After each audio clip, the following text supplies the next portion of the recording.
Ooh, we definitely wouldn't do 8, but we say like 9:30 the earliest, so they took the 9:30 option. So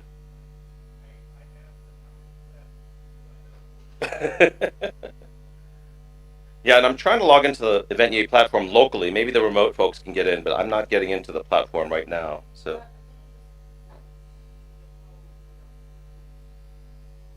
uh, yeah, there's a link in your email probably for the conference. So I'm gonna go to 5G and see if that. Oh, yeah, there we go. 5G works. So we're having a little problem with the Wi-Fi, at least my computer. Okay, I'm gonna be using up my 5G today.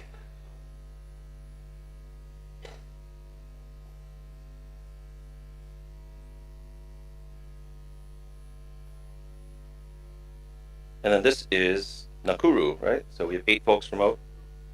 Yeah. Ah, Johanna, I see you. Sandra, Siobhan, wonderful. Okay, Jan Einali, good. We're in the platform now. Using my data plan on my 5G. I went from my email. So when I have an email, which is like day 2 at Wikimania Nairobi. So take a look. Yeah, because I don't know of a direct way to get into it. I just go to my email and click on that. So I hope so.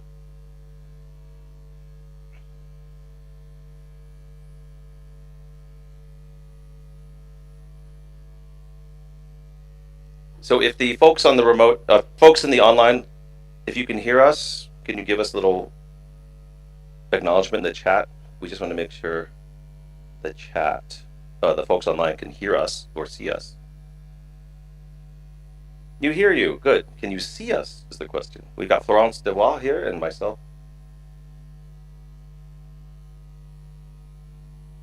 Yes. Okay, excellent. And are we able to bring in remote participants like Johanna and Jamie Flood? Do you know Yvonne? They are on the Event agenda as panelists, but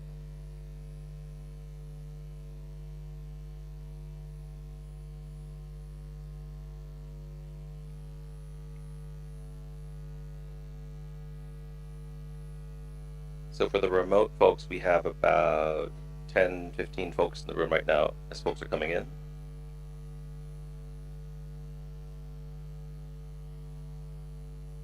Johanna says she's good with chat. We welcome you to also be on screen if you're able to do that, but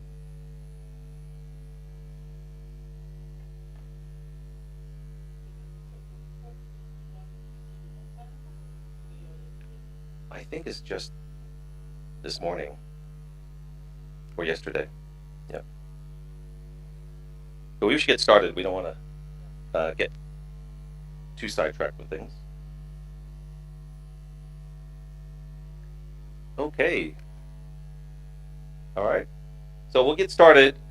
Thank you for coming this early. As I mentioned to folks already, the first session of the day at Wikimania is always tough because we see old friends, new friends, and we spend all night talking to folks, and sometimes those early sessions are tough. So we appreciate you being here, and we really want this to be conversational, to have a dialogue about a lot, not just the wiki meetings and residents uh, programs or efforts that we have, but for any folks interested in what we call kind of, you know, collaboration with external partners. That really is what the Wikimedia and residents kind of ethos is. So we'll talk about some specific experiences, some resources that might be useful for you as you look into either doing a Wikimedia in residence type program, or even if you're not interested in being a formal Wikimedia in residence, if you're looking for a resource on how to do collaborations with museums, libraries, governments, NGOs in your different areas. And we're happy to answer any questions about those things. So before we get started and introduce ourselves, the Wikimedians in Residence Exchange Network is an official affiliate or user group? I guess we're a user group. User group of the Wikimedia movement. So that means that it has, it was formed. We applied to AFCOM, the affiliations committee, and we're recognized, which means that we're part of the community. Again, we always like to say that when we do our typically monthly calls, you don't have to be a Wikimedian in residence to join. We are very open.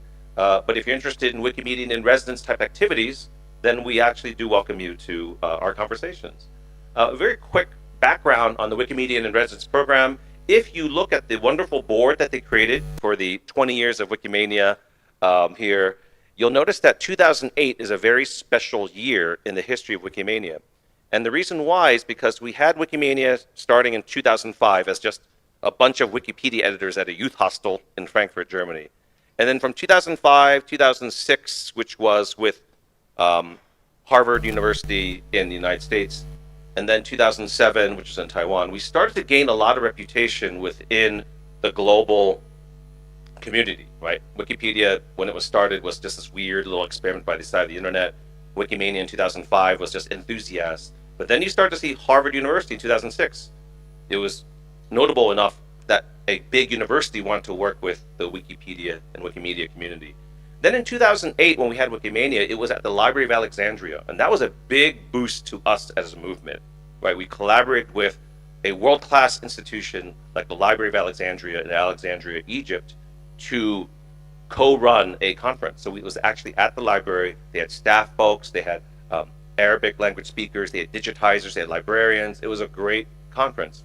And one of the great outputs of that 2008 Wikimania was that started kind of our formal engagement of our community with the GLAM community, right? Galleries, libraries, archives, museums. And that term had been used in certain parts of the cultural and heritage landscape, but it really had not been part of our language in the Wikimedia community.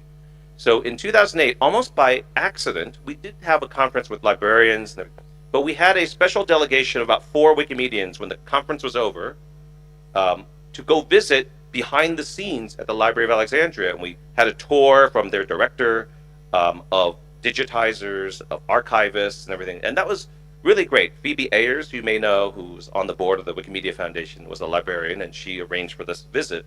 And out of that visit, some of you may know Liam Wyatt, who's with the foundation now, but he came up with the idea of why don't we have more formal engagements with the GLAM community, right? And he created a conference in Australia to talk about this idea of GLAM and Wiki. And he became the first Wikimedian in residence at the British Museum after being invited by the British Museum in 2010. So that was the turning point for a lot of what we're doing now. In 2010, when the British Museum said, we want a Wikimedian to come, well, at the time we didn't really use Wikimedia, a Wikipedian to come in and work with us to improve Wikipedia content using our collections data and our knowledge and our curator knowledge. That was huge, right? So 2010, British Museum said, come on, Wikipedians, let's work together. And if you know anything about the space of museums and libraries, all it takes is one person to do something and everyone else says, we want that too, right? It's a, for lack of a better word, monkey see, monkey do type of dynamic, right? There's a lot of grass is green. Well, what are they doing there? Mimicking what other world-class institutions are doing, right? So to have the British Museum engage Wikipedia was almost like permission from every other museum and library in the world to say, that's okay. Like, they're not a crazy crew of editors. They are actually legitimate. They're valuable. They are worth collaborating with, right? So that's what started the dominoes in 2010. And ever since then, we've had the idea of a Wikipedian in residence, a Wikimedian in residence, whether they're paid, unpaid, whether they work there for 2 weeks, whether they work for 2 years. That's the interesting thing about the Wikimedian in residence model. There's no one model. There's actually not even an official, like, you are Wikipedian residence, you're certified as a Wikipedian residence. You just kind of say you are, and you're in our community, right? So that's why we have created this group to support. So far, that's right. We've been very lucky so far that we have a very good faith community that works well together. I think that's great. So if you look around the community, we've even, I think, had a very tough time tracking down or documenting all the Wikimedians in residence because there's so many now. And they are sometimes formal or informal collaborations with these organizations, right? So Folks, this is Andrew. No, well, I was going to introduce you first, but so let's have Florence introduce herself first because she is a Wikimedia in residence, former board member, one of the original board members of the Wikimedia Foundation back in 2005, right? Yeah. So introduce yourself and what kinds of things you do as a Wikimedian in residence. We will need to have Andrew introduce himself as well. But just in case, wanted to check with you, and maybe in the meanwhile we can try to find out whether our friends are again online. So hello everyone. So this is Andrew, our MC, as you can see.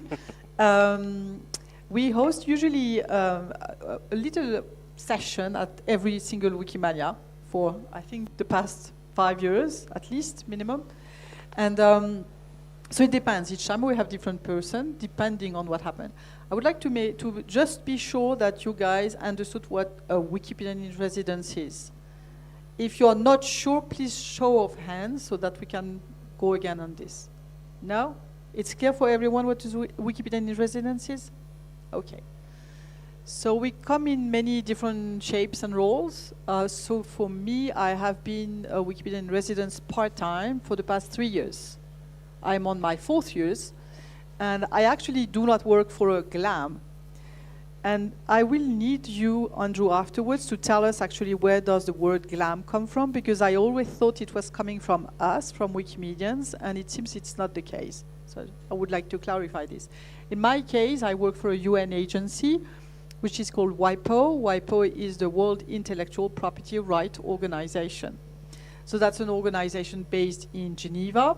I am not in Geneva, so I work for them distance. I insist on that because I only went there once. And that was just because I was on holiday. So I took the opportunity to just drop by and say hi and enter the building only once. And the reason why I started working for them is because they first created a relationship 2 or 3 years before with somebody called John Cummings, who has a big past in terms of Wikipedian in residence as well.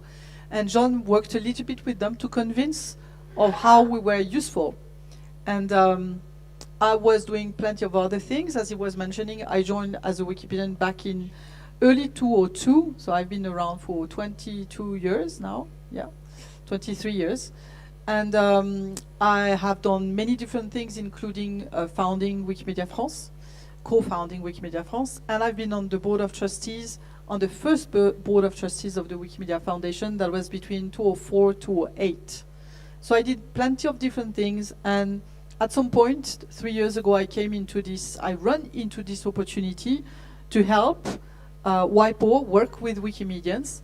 Because what is interesting with them, 2 things interesting with them, is number one, they have plenty of interesting content, which we usually consider super quality level reports related to intellectual property rights.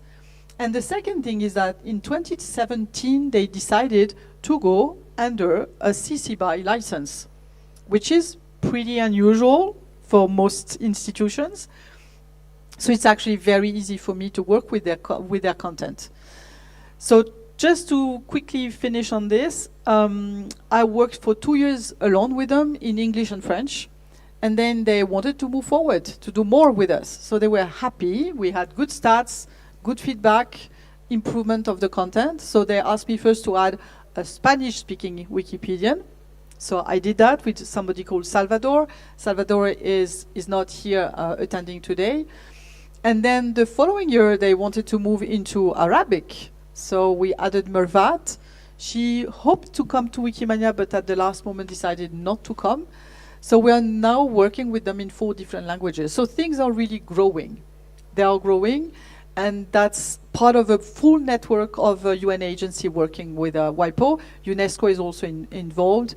The World Bank is involved. FAO is involved. So many of them are working on this.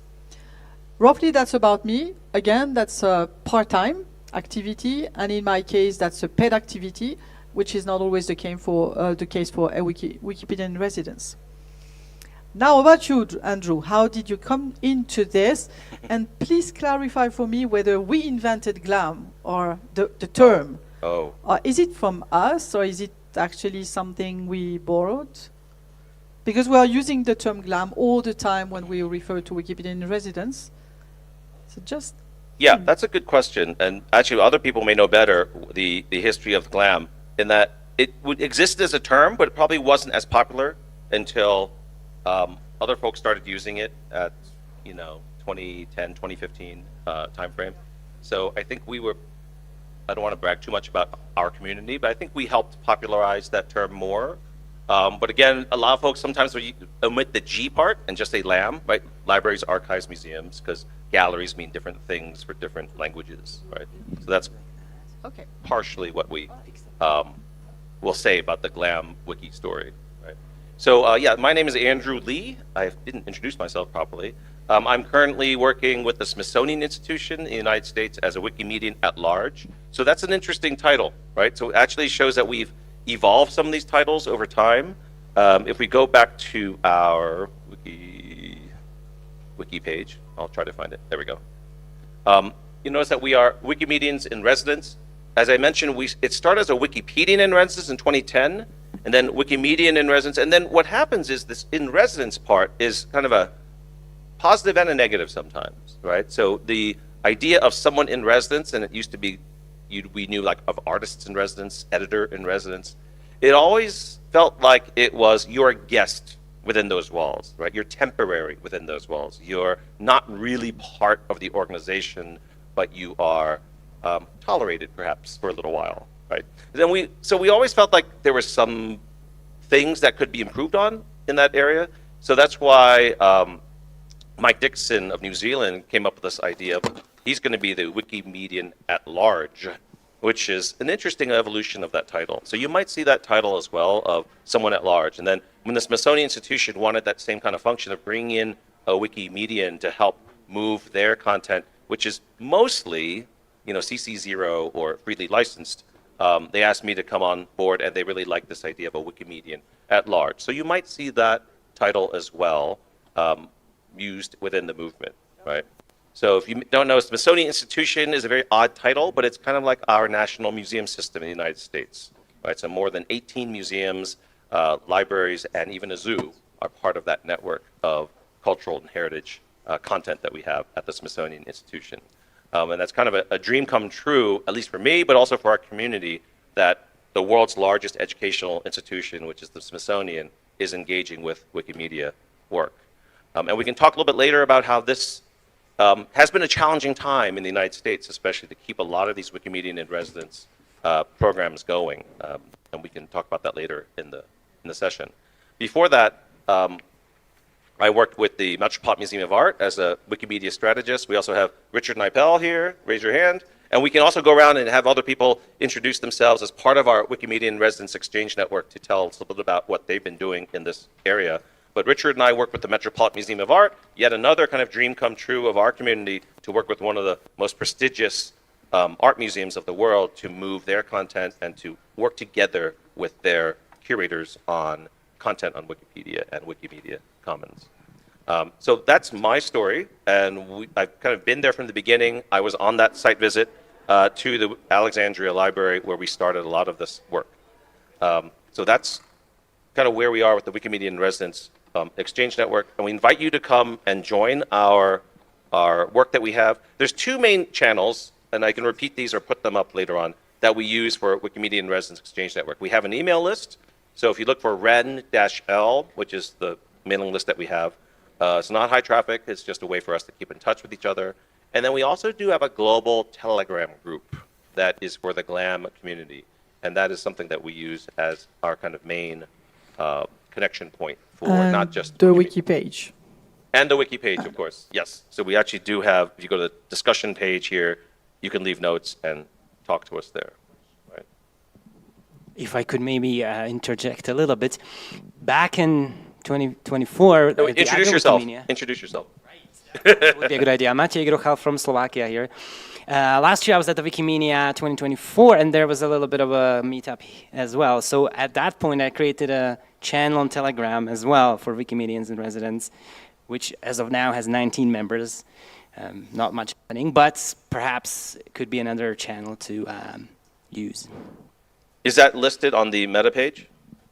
I'm not sure, probably not actually. Oh, let's do that. So let's. I'm not on that Telegram channel. Yeah, another you one.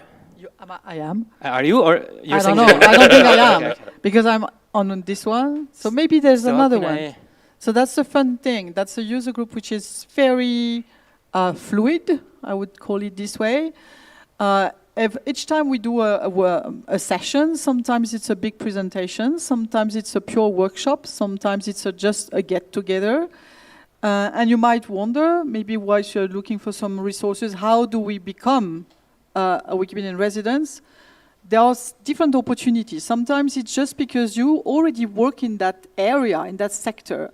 You're related to the GLAM, so you will approach by yourself some museums or some libraries to maybe work with them. And you can show them the example of what was already done in the past. So it's something coming from you guys. In other cases, you will actually be approached or put in relationship with that. That's what happened to me. I did not approach WIPO. WIPO did not approach me. We were put in relationship by others, so that's the interest of the network. And then there's a third situation, and I was hoping that two guys would join us. Some chapters actually are contacted by GLAM who have the opportunity to invite people to become Wikipedian residents. It's also the case in France, for example, for university. So it's not formally a museum or archives, it can be university as well. So they approach a chapter and they make an agreement with the chapter, and maybe sometimes there is a co-funding situation between the chapter and the GLAM or the university, and then there will be a call, and the chapter will help the GLAM to connect with a Wikipedian who might have already some good skills.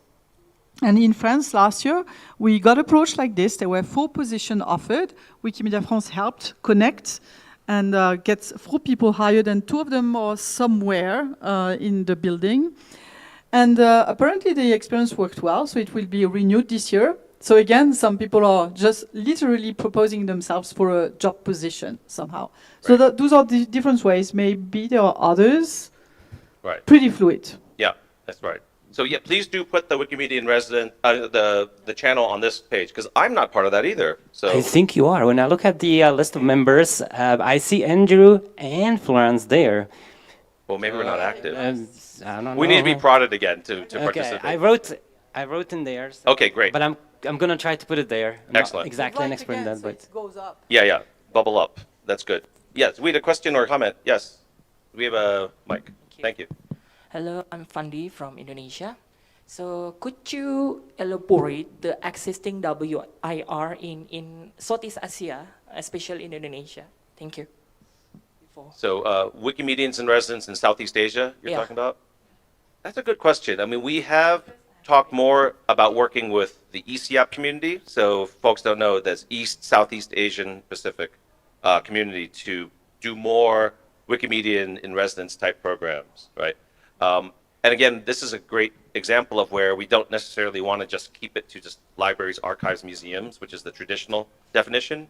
It could be any kind of like-minded institution that has the same goals or mission that we have as the Wikimedia community, right? So for example, Florence is with WIPO. That's not technically anything in GLAM per se, but we have a pretty big tent, right? So I think for Southeast Asia, that's a better framing of it, and that we can find other NGOs or organizations to work with that are not maybe traditionally museums. But libraries are good. Like, we want to have more things with libraries in Southeast Asia, right? So I think that's a good place to go with.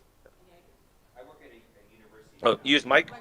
Use the mic. I'm sorry. I work at a university now as Wikimedian in residence, and it's in association with libraries and archives of the university, but also with other aspects of the university. So if there's some university you might be interested as well. Yeah. Yeah, that's a great example, Richard. Like, universities are definitely in that space of GLAM, right? So I think universities are a good example of how we might try more in that area. Yeah. just wanted to have a technical note. If you're speaking to the mic, it's a lot better if you do it horizontally, or if you hold the mic horizontally, right? It picks up a lot better than when you're holding it like this, right? Yeah, that's a very directional. So just for the folks online as well, remember the mic is a good tool to make sure they hear you. It's actually a pretty Right. awkward position, but No, it doesn't have to be. If you hold it like this, it's pretty okay, I think. like this. Okay. Is there any other Anyway. question before we continue? Yes, comment or question there.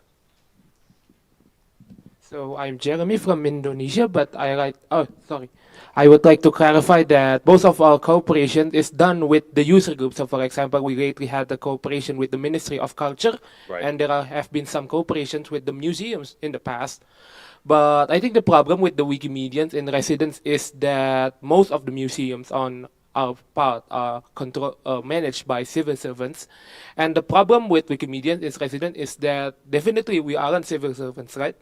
We just are someone who happens to be a Wikimedian and manage their collection. And I think they don't care. The second problem is that they don't care that much about Wikipedia because what do you call it? Like the influence of Wikipedia, I think it's actually limited to countries with internet access. And the problem with Southeast Asia is that the government doesn't care or sometimes doesn't know about Wikipedia. I actually disagree with you on the second one, because on the contrary, that's an opportunity for them. You might consider that the big museum with lots of resources, they don't really need us. Sometimes they feel they don't need us. Whilst a small museum, a regional museum with few customers, they are actually super happy that we are interested in their collections. And it's actually easier to work with them. So there are plenty of different opportunities, but one point you raise, and that's a very important one, and we can move on the resources, is that sometimes you need to work a little bit to convince them. They might be worried, it might be confronting several of their assumptions, there might be problems of copyright, there might be questions regarding funding. So you need sometimes to convince, and that's where some of the resources come handy. Right. Oh, wait. There's a response? I think by you clarifying it, I think I remember something. We had some kind of semi-Wikimedian in residence for the Air Force Museum, but I think it's not permanent because like some time ago, his name is, I could probably connect him to the RWRAN. His name is Miss Dianto. Like last time, he documented the Wikimedia Indonesia had a memorandum of understanding with the Air Force Chief of Information Services, and he got access to like documenting all of the planes in the Air Force Museum. He took photos and uploaded it to Wikipedia, but unfortunately, several days ago, the Air Force Chief of Information died in a plane crash. Plane crash. I think I posted it to the Wikimedia general chat in the Telegram, and yeah, I don't know what happened after that with the cooperation. Right. So you say, is your point that saying sometimes our engagement with the GLAM institution is through one person, and that can be very fragile?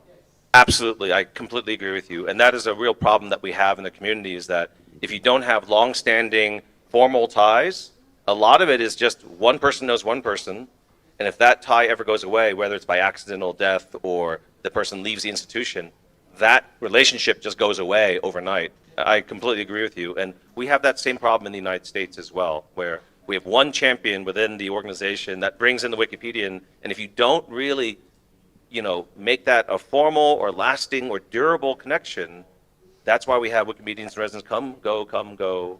And that's a big problem. And as Florence said, sometimes that's why you want the affiliate or the chapter to have a relationship so that the individuals are not so, I want to say important, but you're not relying on the individuals to have a connection. You have institution-to-institution connections, right? Yeah. Yeah, question, sorry. Before you go with the question, I take the opportunity. The hello guy is one of the French Wikipedian in residence I mentioned earlier, so maybe you can introduce yourself. So hello everyone, I'm Hugo Lopez, I'm a French Wikipedian and I was Wikimedian in residence at the University of Toulouse. How much time do I have? 1 minute. Okay, and so I was part of a batch of Wikimedian in residence in 2 years, first on the west side of France, 3 universities, and last year on the east side of France, 3 universities. And the specifics of our Wikimedian, our residence, the main mission was to connect better academics, PhD students with Wikipedia and editing on Wikipedia. So we were mostly training them. We train, for myself, I trained something like 500 people in 1 year, which was unexpected. But when you are dropped within an university, you can leverage the network. You have the official badge of the university, so that smooths a lot of things. And of course, we train a lot of librarians with one lib, one ref, academics, mostly PhD students. The core learning of our experience was academic teachers don't have time. So actually, they just represent something like 5% of our trainees. Okay. I second you into the WIPO expert. They don't have time. Same thing. So most of the time we have to push them a lot so that things get moving. That's the main difficulty, I would say, of my job, really, is trying to get their attention. So I hand the microphone over. You had a question. I Oh, have got it. one. I think this works, yeah. Hi, everybody. My name's Angeli. I'm from New Zealand, and I'm a Wikimedian in residence at Auckland Museum.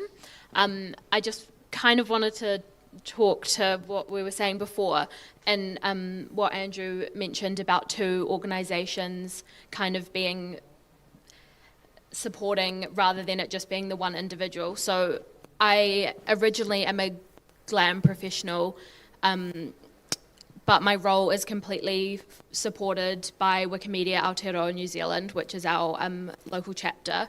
And the job is very integrated within Auckland Museum, being one of the largest and most well-resourced museums in New Zealand. And within that role, I'm able to reach out to smaller glams across the country, especially in our city of Auckland.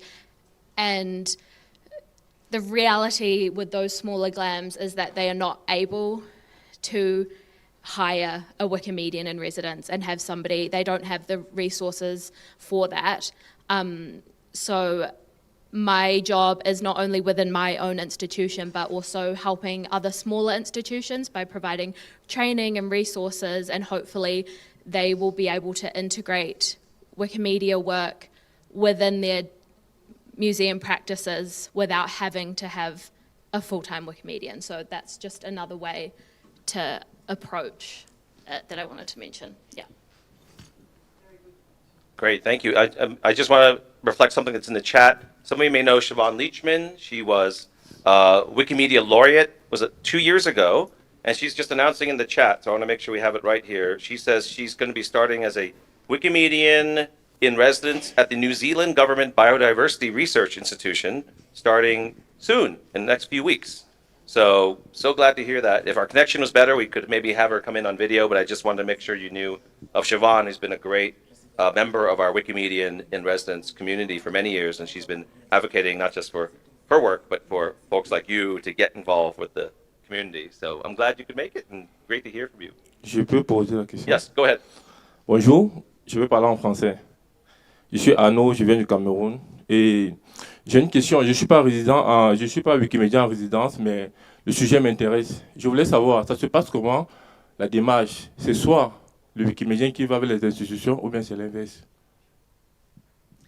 Okay, Arnaud was asking, how does that actually happen? What's the process? Is it whether it's the institution coming to the Wikipedian residence or the reverse?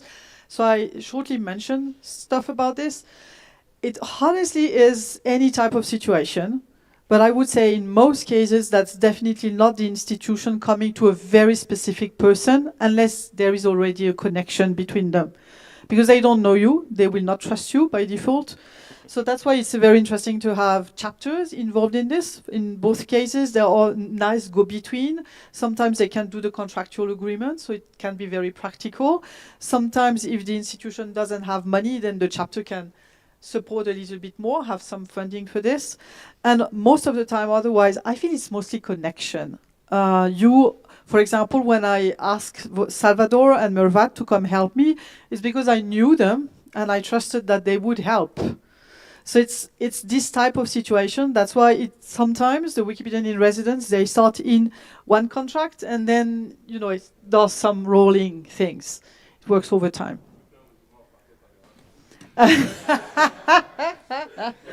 Si, ah là là. Oui, il y a toutes les situations. Parfois, ça peut être quelqu'un qui te contacte directement parce qu'ils te connaissent déjà directement. Dans d'autres cas, on passe par des chapters. C'est intéressant parce qu'ils peuvent faire les contrats. C'est rassurant aussi pour les institutions. Les institutions ne peuvent pas forcément embaucher quelqu'un. C'est des fois compliqué. En revanche, elles peuvent faire une convention de partenariat avec un chapter qui lui-même va te contractualiser. Donc il y a toutes sortes de situations. Mais ce qui va beaucoup compter, c'est vraiment le réseau, en fait. We're going to take Andrew. some more comments in a second, but I just want to make sure we show you 3 resources very quickly so that you know about these. I think these are the best resources if you want to learn more about Wikimedians in residence, even if it's not you specifically, but some of the things that we do that you might be interested in participating in. Number one, we're very lucky that last year this was launched for the first time. It's like a 1 PDF file to capture what Wikimedians in residence do or want to do with the institutions. And this is done by Mary Mark Ockerbloom, who has been Wikimedian in residence for a number of organizations. And she worked on this last year, and she's been active with our community. I think we talked about it last year very briefly, but this is now fully launched as a PDF file on Commons. So it's called the Wikipedia Workbook for Cultural Institutions, and it shows all types of ways to engage with GLAM institutions, how to run editathons, what kinds of improvements you can do with in partnerships. So I think this is a great document we've been missing for a long time, to have kind of a one document view of how to engage with GLAM institutions. So please do take a look at that if you're interested. I have a question for you, Andrew. Is it only in a PDF format or is it in a wiki format so that it could be translated? That's a good question. I only know of the PDF format, so we might want to contact her to see. Might want to get, so that could be a good idea of That's a good something to do idea. for this year. Put on Meta. Meta probably is a better translation interface. But Meta Yeah. would be the better move, great. Yeah. So Meta is our site for coordinating stuff on our movement. And then the other one I'd show you is this project. We had a specific presentation on it today, yesterday here. But if you don't know about it, this is a project I worked on last year to kind of capture the technology and tools that we use as Wikimedians in residence. And the nice thing about this page, it's called GLAM CSI. It has a mini background of the Wikimedians in residence and the work that we do. So the story I just told is captured here, but also more elaboration on the types of technical projects we do or the needs that we have.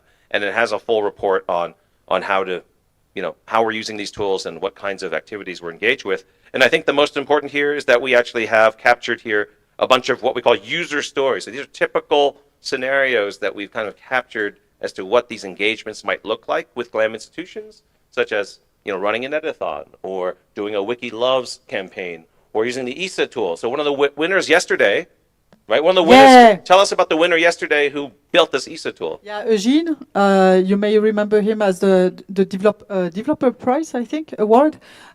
He has been helping on the ESA tool, which we developed several years ago. This is something we did in partnership with lots of people working in the GLAM area back in, 5 or 7 years ago. And Eugene is still working on this, and he was featuring the tool during the hackathon, which was very nice. And we use it as a tool as a user case. Thank you so much, Andrew, for this, because it helps improve the description of images. And very often, the work being done in public institutions is to actually scan, upload images of objects, and so the description is super important for all these institutions. So that's part of the job. It's not only training, it's not only collecting content, it's already featuring some collections, and all those tools can be helpful on this. Yeah, so Eugene won the Technical Contributor of the Year award last night.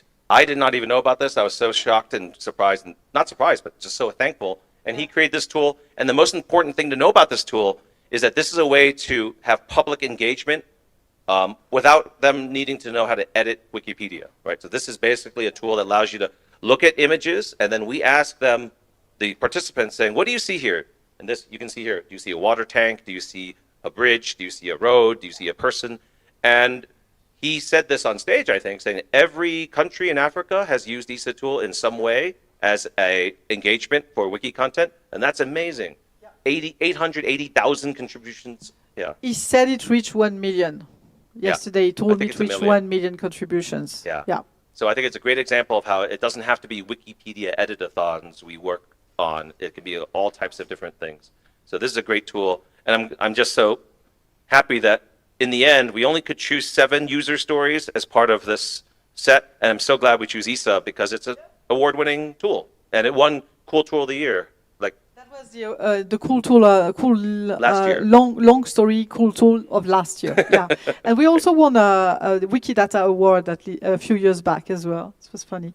right. So yeah, good user story to have a look. And when you're talking to potential customers, being public institution, look at those and figure out which could be the thing you could propose them. Right. And it's somewhat self-serving because I was the author of these things, but it took a lot of work interviewing Wikimedians and residents and getting feedback. So this is a community effort to document these things better. And I think we're getting better at it, but we could definitely use more help if you're interested in doing that. And then the final thing I'll show you is I think this is one of the most useful things for anyone interested in kind of the technical tools of what we do as Wikimedians and residents. There is really no what we call one-stop shopping to understand all the different tools you might need to engage at GLAM institutions. And this is the one place I think we can do that. So this is, unfortunately, it's not always obvious. This is on Wikidata. But on Wikidata here, we have this chart here, which shows, as you work with GLAM institutions, you're probably working with them to prepare their content, right? They might say, I've got this collection.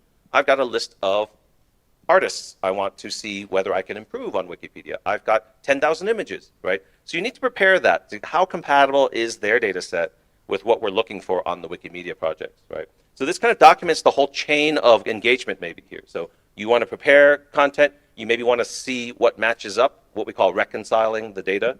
And then you want to ingest or upload the information. And then you hopefully have done a good job, but you probably want to correct anything that went wrong. Like, did you upload a duplicate? Is it compatible with what people are doing online? And then you may want to reuse that content, right? Hopefully after they upload it, they say, oh, now we can put it into articles. Now we can use it in different ways.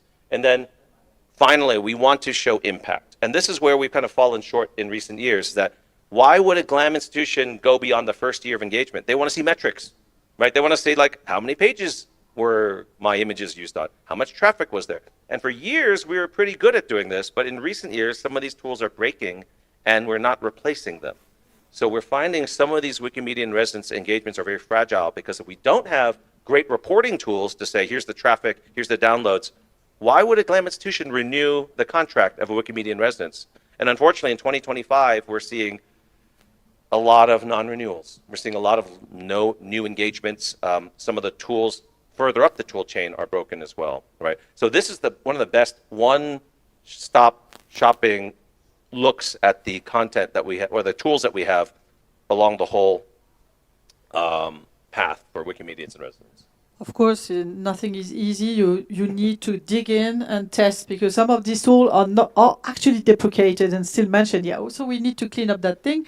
If you're aware of some tools not working anymore, just please update it. If there are new ones, update it as well. But you can see this is great because some people have actually put in some annotations saying semi-working, beta, authentication required. This is great. I'm loving seeing the caveats on this chart. And I started this chart, but people have been adding to it. They've translated it, so you can see that there's translations in other languages. Yeah. So this is a really useful chart for hopefully to start off with learning the tools. Yeah, the tools super important for the institution. Yeah. They want the detailed report for their internal working, but they need to show the big figures to the deciders. Right. So, questions. I want to make sure we still have time for questions or comments from folks. There was a question or comment? No? Yeah, another comment back there. So yeah, just about the Telegram group, I now added the link to the REN page. Excellent. And then I also realized that there is a Signal group. So a question might be, do we need both or should we have both? That's the beauty of our movement. There's no lack of channels to talk. Okay, thank you for that. Some comments from the chat. This is great. So Dr. Tnee said, it is super embarrassing to try to show someone a tool and it's broken. So it's very useful to have some of the status of these tools in the chart here. Yeah. Any other questions or comments? But even if it's not fully updated, that's the best option we currently have. So just, build on this one. Thank you. Good day. My name is Twin Musia. I'm a museum curator from South Africa. Just a quick question. How can your network play a role or assist in bringing back or in the process of returning cultural artifacts that were taken from Africa way back.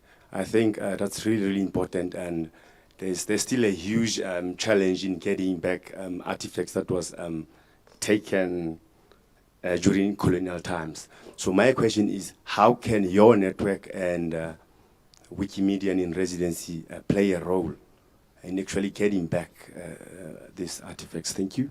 Yeah. So, I would say first that, it's definitely not the role of the network. So if you come to the network for support to become a Wikipedian resident, or because you have, I can mention 3 problems. Either you want to become a Wikipedian resident, you do not succeed, or you do not succeed to negotiate with the partner, and you can come for help for this. A second very frequent case of where you come to the network is that actually, as part of your job as a Wikipedian resident, you run into trouble with the Wikipedia community. Like, they don't like what you're doing, you're uploading the wrong thing, they don't like the copyright status. So we have had issues, and sometimes that's one of the reasons the network work together. The third one might be to work on those tools and those resources that can help the network. I would say those are the 3 main roles of the network at the moment.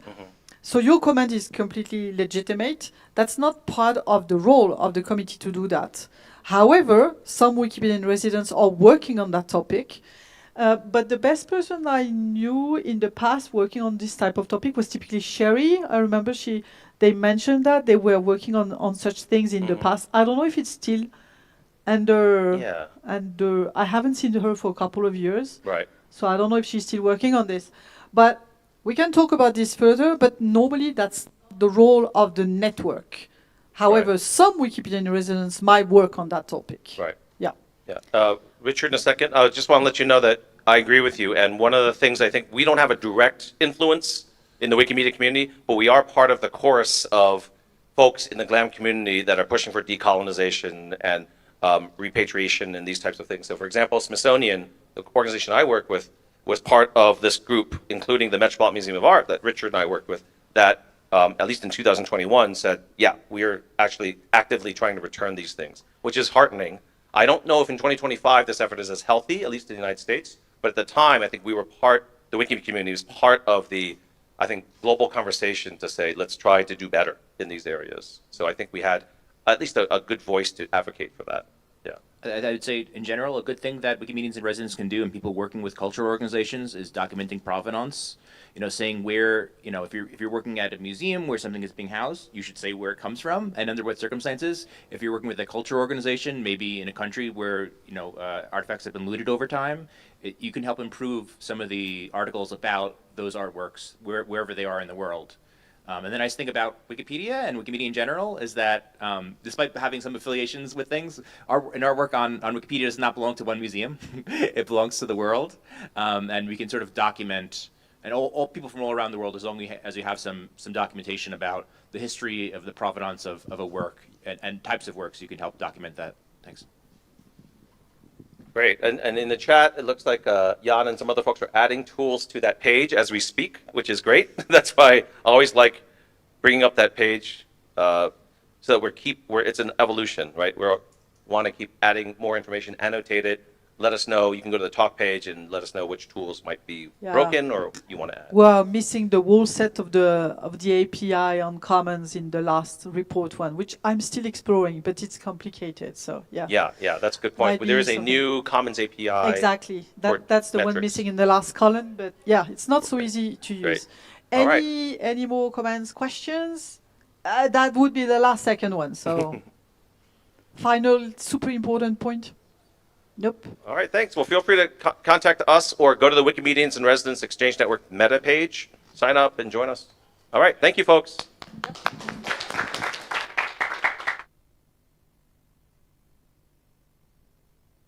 having a call. We have regular calls, and we're having a call, but meant deliberately as opposed to a Wikimedia call. So if you want to share your Wikimedia.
And we hope that Genial, gracias.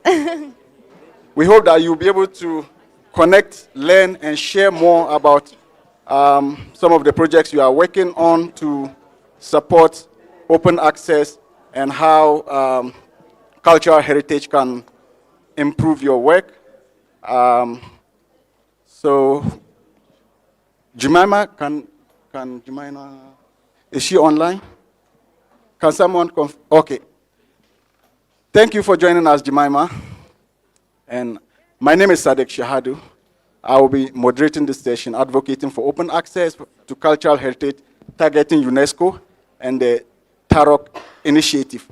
And I have with me a wonderful group of individuals who are working on the Tarok initiative. I will start by introducing myself properly. So I'm the executive director and co-founder for the Dagwan Wikimedians user group. I also work as a community specialist for Wikimedia Language Diversity Hub, which means I support indigenous languages, most especially in Africa. I also work as a partnership and communication manager for an AI of our own, an initiative of Living Art International. So I'll hand over to Harriet. Hello everyone, I'm Harriet Bayo, a 9-year-old Wikimedian from Ghana, and I'm currently the Executive Director for Global Open Initiative Foundation, and it's an NGO that is just grooming the skills of the youth in our country through volunteering on open projects, like open source projects, yes. I'll now hand over. So Patricia. Thank you. Hi, I'm Patricia. I work for Wikimedia Chile as the executive director, but since the last 8 or 10 months, I've been acting as co-chair in the advocacy working group for the Tarek initiative of Creative Commons. And we have Jemima. Are you online, Jemima? Yes, I'm online. Can you hear us? Okay. Please go on. Wikimania entry, and I am part of the Global Open Initiative Foundation team. I also work as a community leader for Wikimedians of Key Language, which is under Global Open Initiative Foundation. I am 6-year-old in the Wikimedia movement. Thank you. Okay, thank you so much, and thanks to all those who are joining us online. So we'll be having like a very interesting conversation, and we welcome everyone to contribute and also share with us if you are also working on the Tarok Coalition or the advocacy campaign. I will start by introducing the session. So this session, we all know that there's a big challenge regarding how cultural heritage is preserved in Africa, even though we have a very, interesting cultural heritage, and most of these, cultural heritage or endangered knowledge are not well preserved, especially in the digital space. And we also see the restriction regarding how people can share cultural heritage, especially online. Restrictions such as copyright laws, as well as institutional restrictions, and also technological barriers that hinders the integration of cultural heritage objects or elements on platforms. But Wikimedia, as we all know, has been one of the most powerful initiatives or platforms that has helped, especially Wikipedia and Wikidata, as well as Wikimedia Commons, that has helped communities like the Ghanaian community who are working to promote and preserve their cultural heritage. And we'll be sharing more about these specific projects that span from Wikimedia Commons, Wikidata, and how these wonderful individuals are using these tools to promote endangered knowledge and also cultural heritage preservation across the country. So Jemima would be sharing more about the Kente. So I think we should move to the next slide. Okay, so I have this. Okay, so Jemima will be sharing more about how they are using Wikimedia Commons to preserve cultural heritage. But before that, I want to share a bit more about how important it is for us to collaborate as Wikimedians, especially those who are working in cultural heritage projects, GLAM projects, such as Wiki Labs campaigns, and the need for us to, collaborate among ourselves, especially Wikimedians from not just Ghana, but across Africa. There's, as I highlighted, there's a huge barrier or gap in terms of how we preserve our cultural heritage, even though we have a lot of rich traditional knowledge or, cultural heritage that makes us, very unique as a people. And we also know that one of the fundamental rights is to practice freely and also enjoy art as part of the Universal Declaration of Human Rights. And then it will also be focused on how we can preserve and access this information. There are a lot of people who already know about where to find information, especially Wikimedians, but for those who are not very much connected to the Wikimedia community, how can they access cultural heritage objects like media files, like videos and audiovisuals, also like oral traditional knowledge that are documented on Wikimedia Commons that most of these individuals have been working on. And then we also know that as a people, if we don't have culture, we don't have an identity. Our culture is basically our identity, and this makes us unique, even compared to people in other parts of the world. Everybody has a culture which can also be like the kind of clothes you wear, the language, and also the food. So all of this makes us unique in different ways, and we all have different cultures and how some of these cultures are connecting to each other. We'll share more about that. There's also, as I mentioned, the threat. For example, in Ghana, we are faced with the freedom of panorama as contributors to most of the Wikilabs campaigns. There are so many interesting places that we could, take and upload on Commons, but due to freedom of panorama, we are unable to, take images of these interesting places like the parliamentary building in Ghana, which is supposed to be like a public place or where the president and the official of the, the government stays. We cannot freely take images of these places and then upload them on Wikimedia Commons. So these are like real barriers that most of us are facing in different countries, and I'm sure everybody has other challenges. And despite the fact that we have like very pertinent challenges across Africa, there are other challenges that are specific to different regions, like countries. And much of these cultural heritages or information that we have are oral. For cultures, mostly in Ghana, I can speak of like most of the cultures across the country. Most of them are orally documented. Our traditional, history and all the linguistic preservations are orally transmitted from generations to generations. But in doing that, we don't have like the infrastructure, the technology, and also the capacity to be able to preserve these traditional knowledge or history or cultural heritage. So because of the copyright restrictions like the freedom of panorama and also the policies that are being implemented by heritage institutions like museums and, cultural heritage sites or, the national folklore and many other institutions that are working to support cultural preservation, they have their own restrictions that does not allow individuals to be able to share information from their platforms. And then most of the times we do like Wikimedia projects, and in an attempt to collaborate with them, we hear a lot of things like this information would be released to some people somewhere in the country. These restrictions, this information are restricted.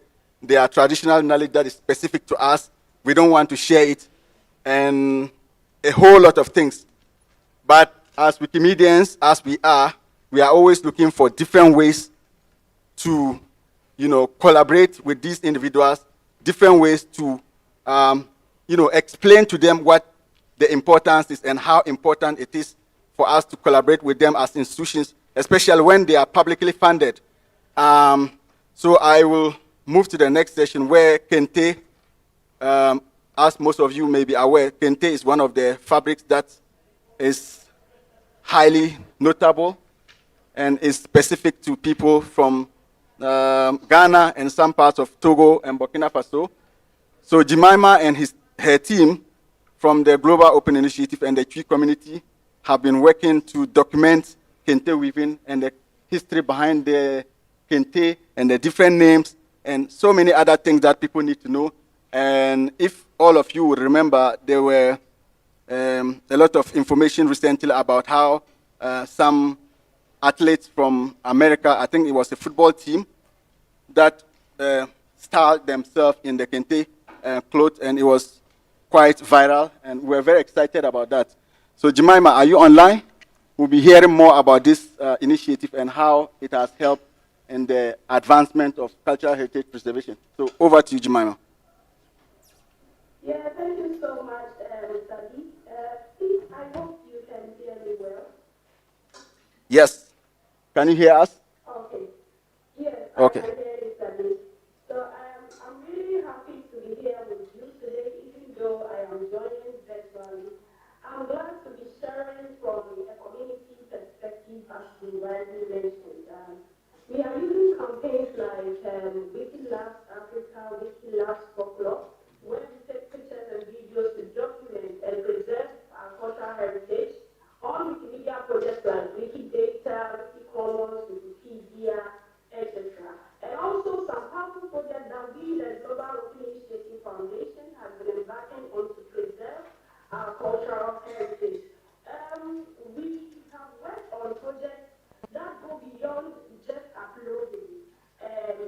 uploading content online. For instance, in Ghana, we worked on an oral history documentation of Kente weaving in some two towns in Ghana, that is the Bonre, which is in the Ashanti region of Ghana, and then Tafia Buife, which is in the Volta region.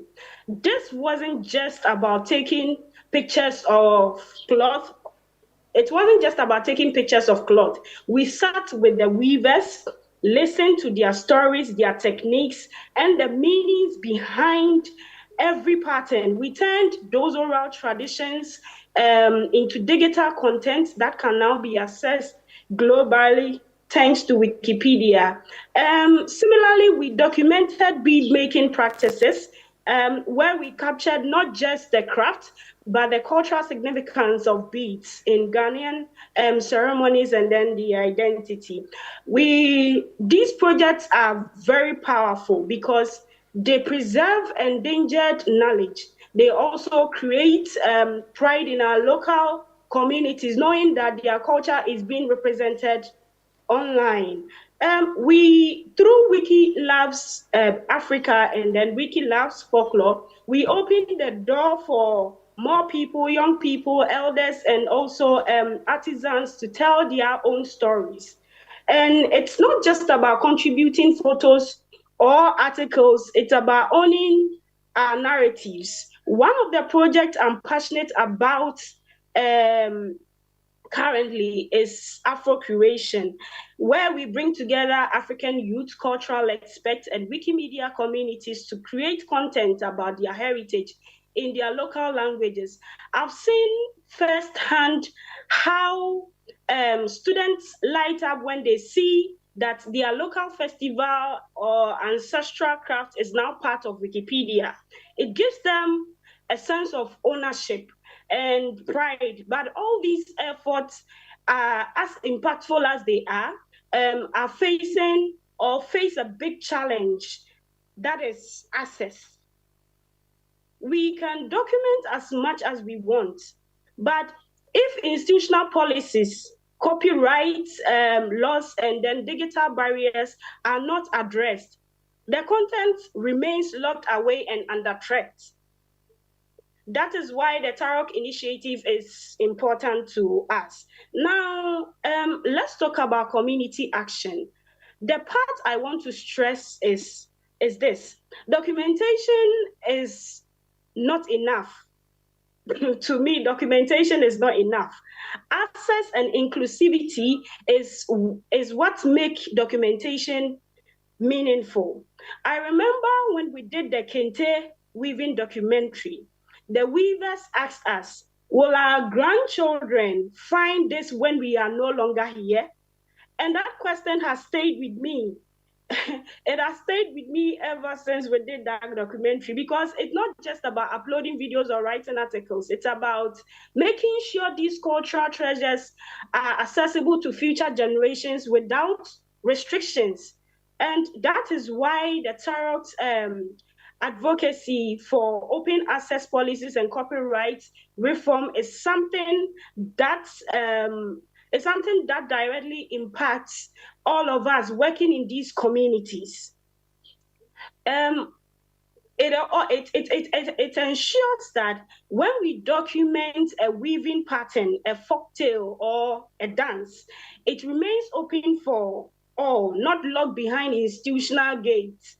And also, as someone who has seen the joy of communities when they find their culture represented online, and the frustration when access is denied, I believe we all have a role to play in pushing this advocacy.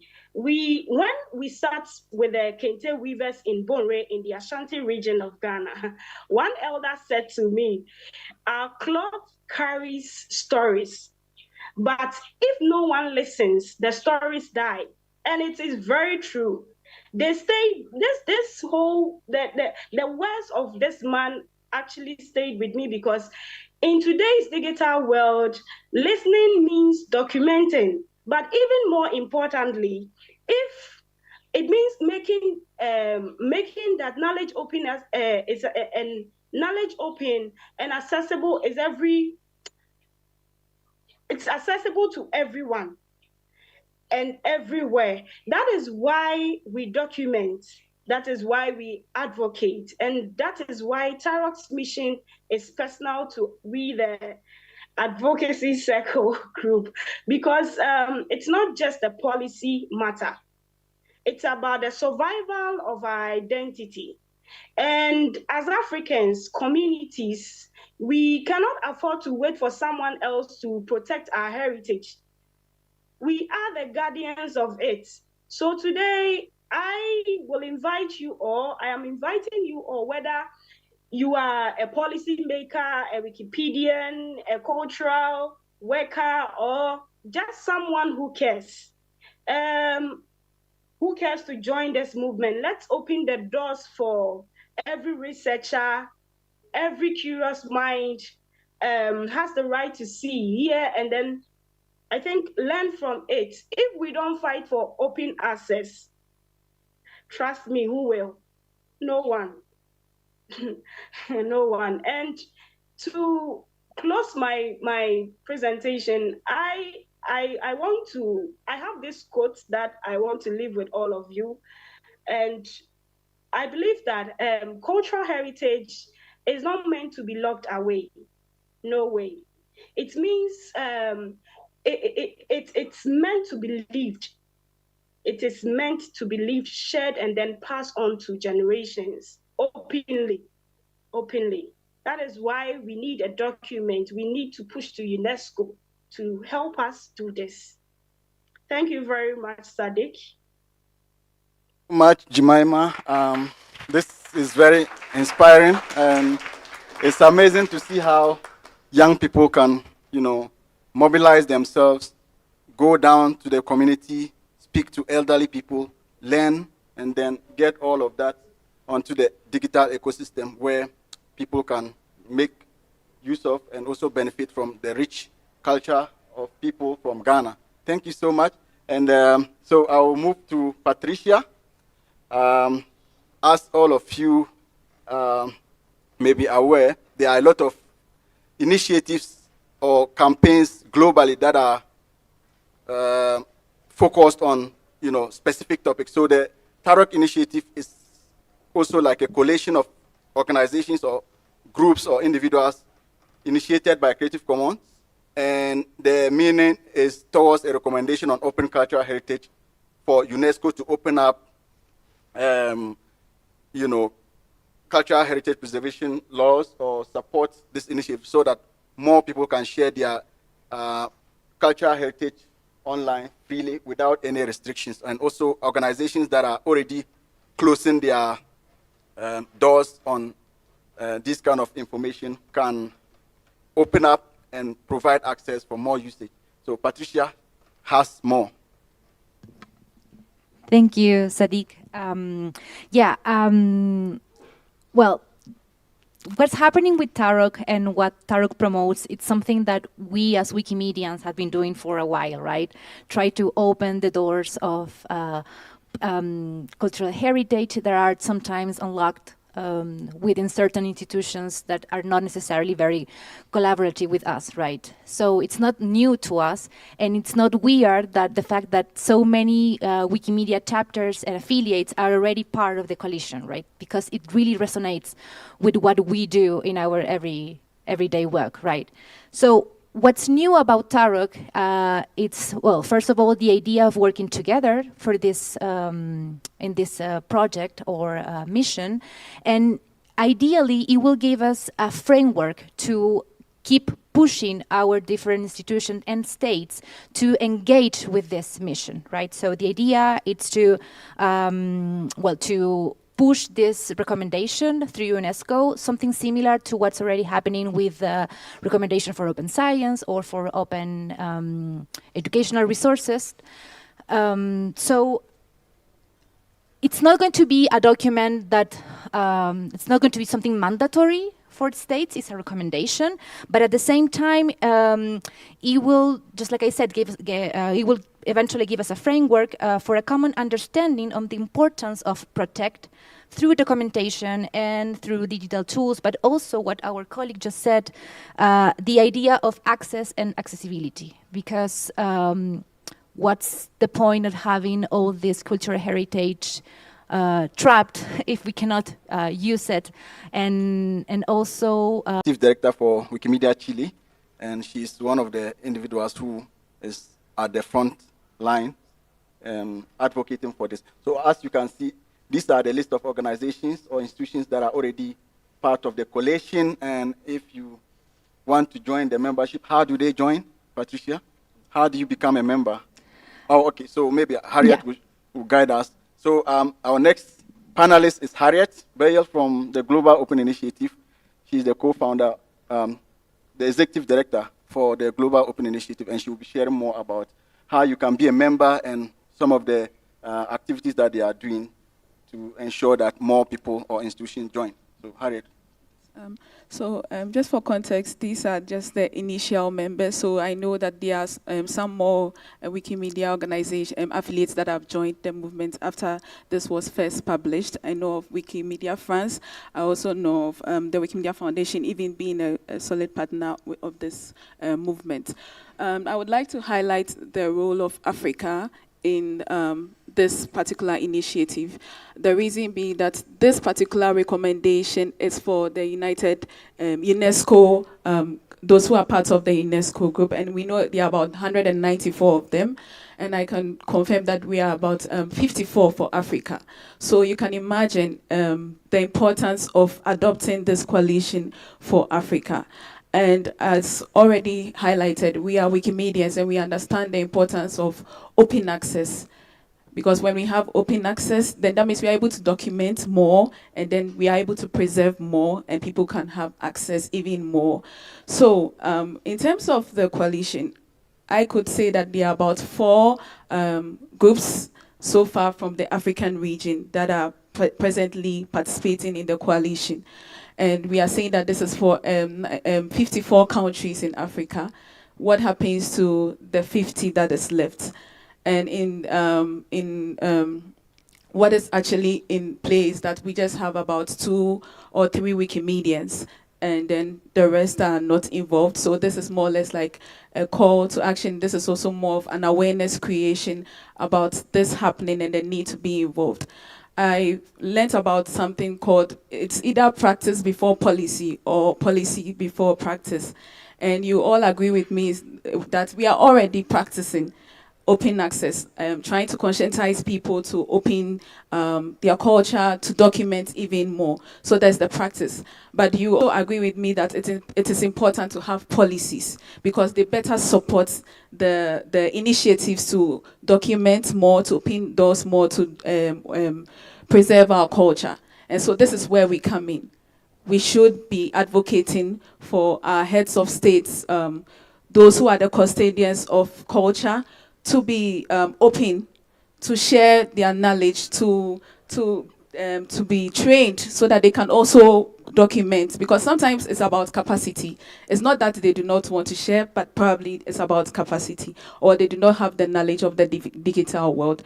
So it's a call to action for us to be a part, and Wikimedians are already doing it, as I already mentioned, but we need to be together. We need to have an agenda. We need to be able to work from the grassroots, because we understand that grassroots is important. And so this is how African Wikimedians can come on board. We are calling on everyone to be on board here. And or like we are already said, we are already doing this. So we are documenting through our wiki projects and through the initiatives that have been mentioned, like the Wiki Labs Folklore, Wiki Labs. Sorry, can you go back to the next slide? No, that's fast. Super. Yeah.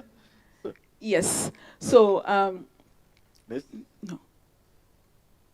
Yes, so opportunities to engage in the policy documentation and partnerships. We are working with GLAM institutions, right?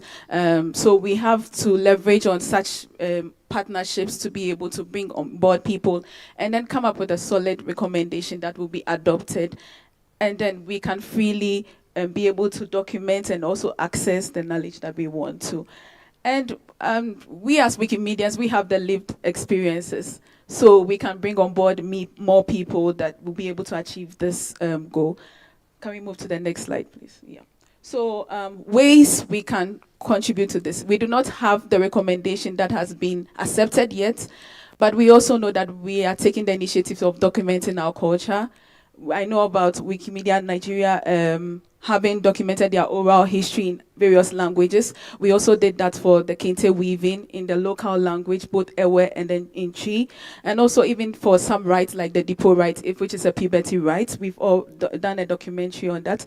So I would encourage you to take up interest in some of these initiatives to document the cultures that you can, or even the ones that you are aware that are open in the public domain that you could document. Take up interest in those.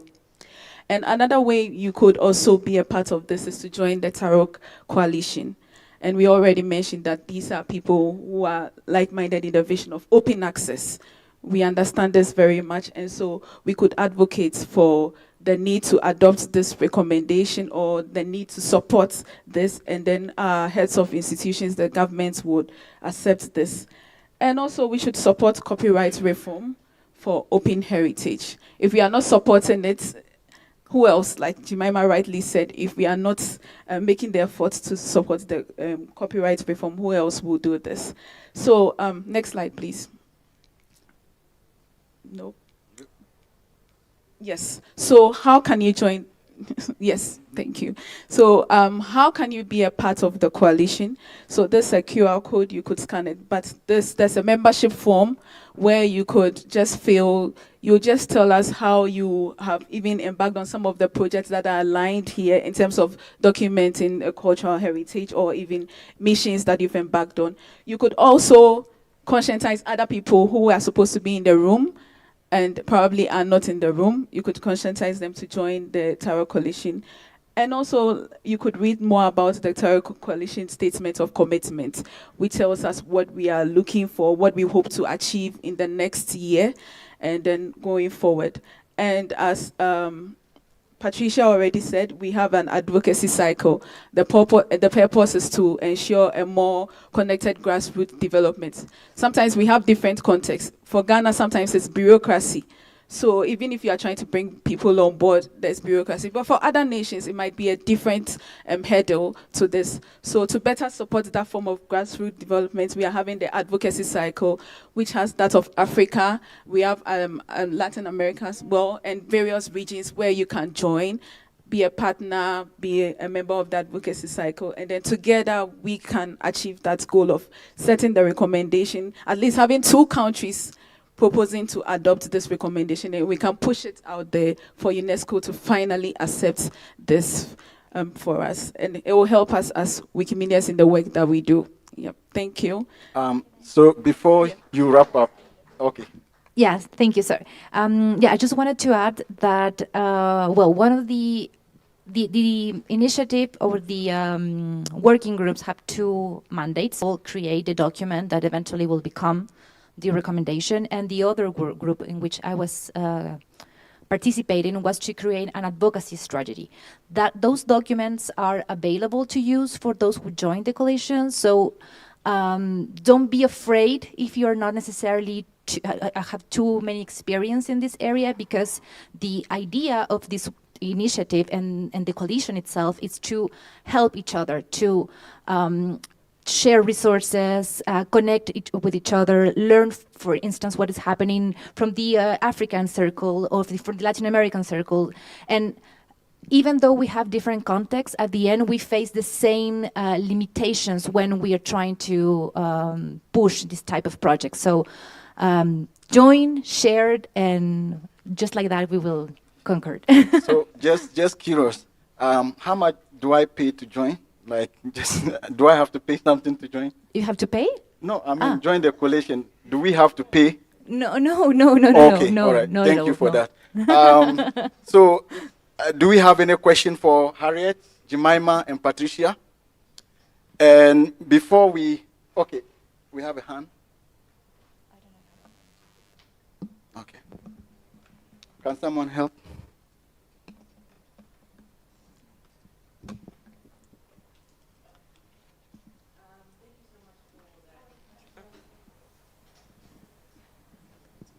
Hello? Okay. Thank you so much for that great presentation. I just wanted to ask, because this is a project I'm planning to do also back home, so do I need to find a contact from UNESCO within my country, or this is a support that I can just get from you? Yeah, I just wanted to know the logistics around it, because I'm literally blank on how to go about it. Yeah. Yeah, if I can take it. Yeah, we completely understand how, how overwhelming can be to try to knock on the door of your UNESCO representative, right? So it's not something that everyone in their countries can do. If you have contacts, we encourage you to use them. If you're not, or you're just starting in the advocacy world, we invite you to join us. And just like I said, we have ideas, resources. We have also someone who is coordinating the different circles around the world. It's Catalina, that is also from Chile, so I know that she's very helpful. But yeah, the idea is it's for us to join forces. So if you don't have any idea how to do it, it's okay. If you have them, please share that with us, because like that we can learn and work together. Okay, so before we I think we still have a lot of time. I want to pick insights from a few other people who are working on this coalition. My very own mama, Dr. Nkem, I would like to invite you to share more about your work on this project. Thank you very much, Sadiq. Thank you. So I am Nkem Osigwe. I work for AFLIA, and AFLIA is a member of the coalition. And I was in Lisbon 2 times that we started this. And in all, everything said is okay. But I want to speak from an African perspective. You see, there's this thing that, about opening and then about access, and then flip the coin, use. And that is, I remember somebody made a presentation yesterday about licenses. And those are also the kind of things we need to integrate into this advocacy, to assure people that when you open up your culture, it's going to be safe, in quotes. I remember that there was a court case in 2013 about the Maasai of Kenya, and their brand was used for commercial purposes, and nothing got to them as a community, as a cultural group or anything. And they were like, if you could use our motifs, our images, to sell your brand, what comes to us? Does it become your own because it is out there in the open? And for us in Africa, we are conscious of the fact that we need to open up, to ensure that our identity is known, is recognized. But in doing it, we also have to think what happens in the long run, so that we have this proverb in our place, so that we won't go empty-handed in the long run, so that you won't use what belongs to us and use it to make money. Nothing comes to us, we don't get recognized, and it's as if examining how can there be a suitable balance for everyone. And like she said, please join the coalition. Thank you very much. Thank you very much. Thank you so much for sharing. Yes. Okay. I just wanted to jump. Thank you so much for being here and for all that you're all doing. My name is Sherry Antoine, and I'm the leader of Afro Crowd. And you mentioned the Maasai. We actually have a member of the Maasai Nation here today. He came a long way, Mr. Simon. And we've been wanting to do a project that highlights his community and to get more knowledge and support for that community. And I'm sure he'll be happy to tell you more about it if you want to come meet him. Mr. Simon, I don't want to put him on the spot. But I just want to mention that this is a long overdue project, and to hear that you are actually already in the process of doing something like this in the Wiki community is so exciting. And just thank you very much for what you're already in the process of doing, and we'd love to join your coalition. Thank you so much. And I want to throw this question to Dr. Nkem. I'm currently, and also they were also concerned about knowledge, traditional knowledge that is like supposed to be secret or sacred, in a way that this, though we as Wikimedians or open knowledge advocates wants to promote the sharing of knowledge or culture across, they are quite skeptical about what kind of content they should release to the community or the people working in this project. So they want to know if, for example, in the north, Ghana, there's a culture practice, like when a traditional leader dies, like we call them, how do we, like they are traditional leaders in Tamale. When they die, where they bury them, nobody can go there, and they don't put them in, there's a cave that they put them, and nobody's allowed to enter there. So you can know so many things about the funeral process, but you can never see how they lay the chief in the cave. Also, knowledge like blacksmithing, and also like a whole lot of traditional knowledge that people feel they are sacred, like they are not supposed to be in the public domain. How do we address that as open knowledge advocates? And also for this particular coalition, what are some of the things that you can recommend for my colleague and other people facing similar challenges? Thank you very much, Sadiq. You see, AFLIA, we are an association of librarians, archivists and people that work in museums. The stuff that they don't belong to us, they belong to the people, or the laws that govern how we make use of them. That's number one. Number two is there's something about culture and technology. Again, speaking from the African perspective. You're talking of AI and so on. And you need to explain to the people, how is it going to be opened up? Would they have the access to what's the word I'm using, to utilize it? Do they have that technological skills, infrastructure, and skills to make use of the things that you want to open up? Because that matters. Whenever you think of equity, would they still be able to make use of it? Would they have access to technology and the skills to make use of them? And then how you can get them, you get into the community. You talk to the people that are on ground there. You talked about the things that happen in Ghana. There'll always be mystical knowledge. It is a part of who we are as Africans. It's difficult to tell a masquerade group in Nigeria to tell you how things, because you have to get initiated. That's the real fact. So, let us also know that there should be lines. Forgive me for this. There should actually be lines between what we can open and what we can hint at, what we can suggest, But I don't see how you're going to take how kings are buried, all the rituals, and put it on Wikipedia. It's difficult. Yeah. We've not gotten to that stage yet. And sometimes current realities, they matter. Of course, somebody can decide to, hey, do it. But at the end of the day, would the person have the license to it?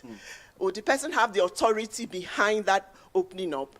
So you start from the community, convince them of why this is important, and then you also work alongside with them to draw a line and tell them, this we want, this you can keep to yourself. I hope I have that. Yeah, thank you. Can thank you so I much. just add something I think it's very important to highlight these topics, and it doesn't necessarily happens only in Africa, also Latin America, in Asia, everywhere where traditional knowledge persists, right? The main objective of the document and the coalition for now, eventually we will have to talk about all this stuff, but for now is to create this framework for institutions that already have this cultural heritage assets within their collection. So we are talking about like traditional artwork, paintings, of course that involves as well some traditional knowledge pieces, of course, we know that. But that's the main goal for now, even though we are also talking about these topics, because we know that eventually, when we're talking about openness, we will have to talk and discuss what we do about immaterial cultural heritage, or more traditional, or endangered, or other type of artwork and cultural pieces that have other types of meaning that Western people don't necessarily understand. So, yeah, so just to clarify that we are aware of that, but for now it's mostly to talk with governments and institutions. Okay. And also, okay, please go on. We have Thank you so much, Patricia and Inkem, for highlighting on this. So just to add, I think, let me first of all mention my name. I'm Mohamed Awal Al-Hassan from Ghana. I've been working on the Taruk initiative for some time now. I was part of the advocacy group that has developed some tools for the advocacy cycles. It's not published yet, but like Patricia mentioned, if you want to join the cycles, don't be afraid. There will be materials available for you, which can also be localized to meet the local needs. So for now, as Patricia mentioned, we are focused on materials that are already in the public domain. So our advocacy activities are going to circle around these collections that are already in the public domain. The question Sadiq asks, for all you know, these traditional people and their where they buried their kings, in your attempt to assess them, they will tell you that it is for your own good that you don't even attempt to do that, because you may not even live to see what will happen next. So we have to be, for now, we are focused on those that they are already on the public domain, but there are some barriers and restrictions that are preventing them from becoming public. I mean, digitized and all of that. Just as you mentioned, the issue of freedom of panorama, then copyright issues and institutional barriers and all of that. So that is what we are focused on now. So the call to action is for Africans and then the other, those from other parts of the world. There are circles around in the world, but for Africa, now we have only 4 advocacy members. So we need more hands. And in the coalition too, we have only 4 organizations. And this organization looking at Wikimedia affiliates, organizations that are interested in the open knowledge initiative. They can also join. I think I managed to get one organization in Ghana that is not Wikimedia affiliate, e-governance and internet governance of Africa, to be part of the coalition. But we have so many affiliates form and become part of the coalition so that you can have access to all the tools that will be utilizing. So thank you so much. Okay. Thank you, everyone. We have just 5 minutes more. If you have any question, quick one, like in 1 minute, question, and then we can take a response from the panelists. 5 minutes more? Okay. We have a question online. Okay. Can I read it? We have 2 questions, actually. I'm going to read the first one. Question for Harriet. If Tarok is successful, how do you see this norm once it is established, helping Wikimedians' advocacy efforts for other copyright challenges across Africa? For example, could this open the doors to more conversations with policymakers or help drive more practice to prove policy change would be beneficial? I had the first one, if this is actually successful, right? So when this coalition is formally is successful, that means that we have a standard setting for every country to fall back to in terms of documenting public domain cultural heritage or cultural heritage that's already made.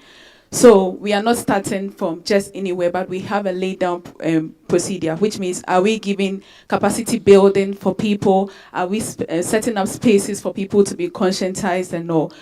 If you have a document, you can easily fall back to it. So we have the rules, constitutions that help and guide us. That is what is going to help us in the end for every country to be able to adopt. And it's going to be contextualized because we have the input of various people from Africa, for Latin America, and all the other continents that we have. So that is what success will look like in the end. The second one, I really didn't get it, but I know I heard something around policy.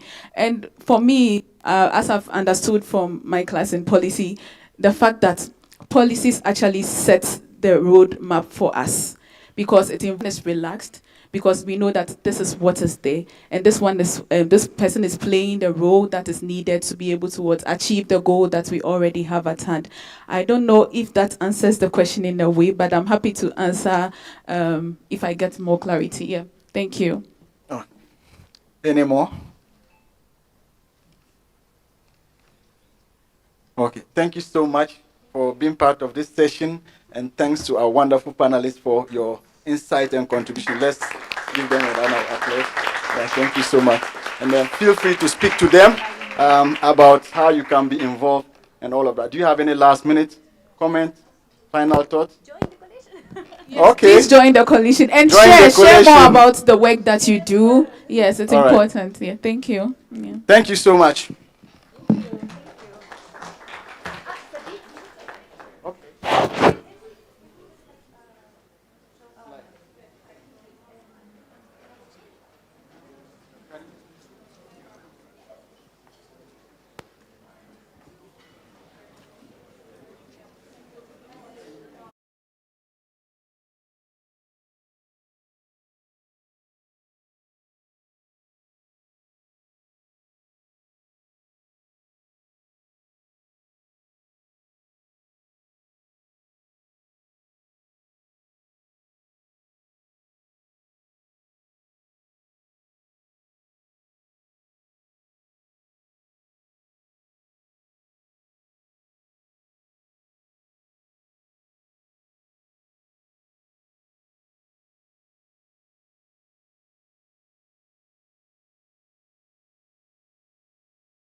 Okay, so they tell me that I can begin. So I'm very glad to be here with you today, even if it's on remote. I'm Xavier Caillot.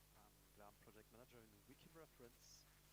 And so today I wanted to share with you a project that's called the Label Culture Libre in French, the Free Culture Label in English. And we would like to explain more the reason why we have launched this project and study the case of open content a little bit more. I hear someone. No, it's okay. So we will give you a little bit of context, legal context, political context in France to understand better the open content issues and the efforts of Wikimedia France we have made so far to improve open content accuracy and knowledge from the public authority. So, the first, I used to begin with the definition of open content to... Okay, we are waiting for... please resume once again. I am sharing. I am sharing on the screen. Is there any problem?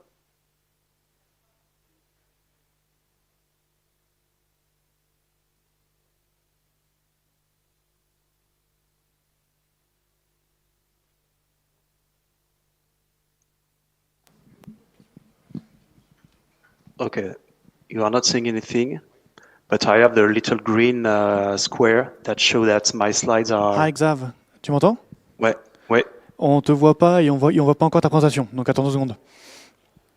Ah, c'est bizarre, parce que moi j'ai le petit liseré vert qui montre que c'est en train d'être diffusé. Bah nous on voit absolument rien, donc attends 2 secondes, ils sont en train de régler. Ok. Marche. Voilà. Merci.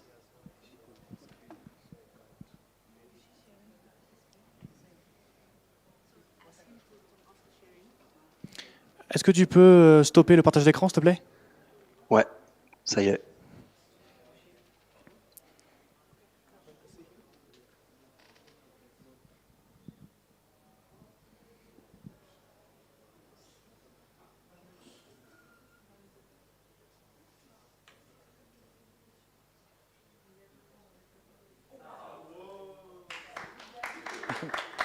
Ouais. Là on te voit, c'est bon. Ok. Vous me voyez. Est-ce que vous allez voir mon partage? C'est ça la question. Je peux repartager là? Il peut repartager. Can he share his screen again? Normalement tu peux, vas-y réessaye. Normalement c'est en cours là. Là j'ai le liseré vert de mon écran partagé. On le voit pas encore. C'est bizarre.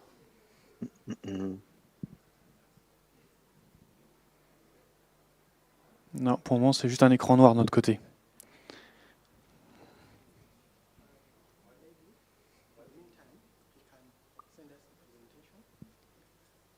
Alors attends, je vais changer. Est-ce que tu peux te leur envoyer la présentation directement, peut-être, s'il te plaît, aux équipes? On va faire ça, je vais tester de te partager l'autre écran. Dis-moi si ça va changer quelque chose.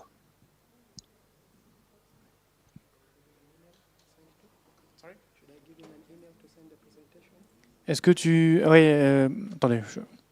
It's better if you can talk to him directly. It will be easier. Est-ce que tu vois là, est-ce que vous voyez la présentation? J'ai changé l'écran, au cas où. Non, on ne voit pas. Attends, je te Ok, passe le donc il y a gars un problème. directement. Je te passe le gars qui gère directement. Ouais, c'est bon, merci.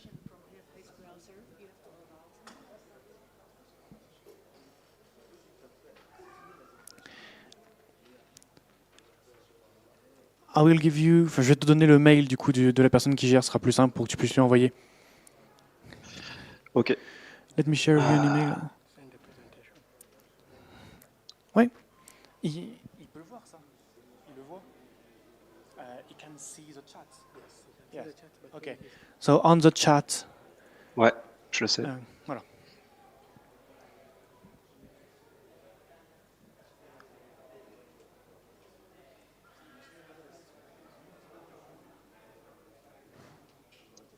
Okay, I'm just waiting for the email. Do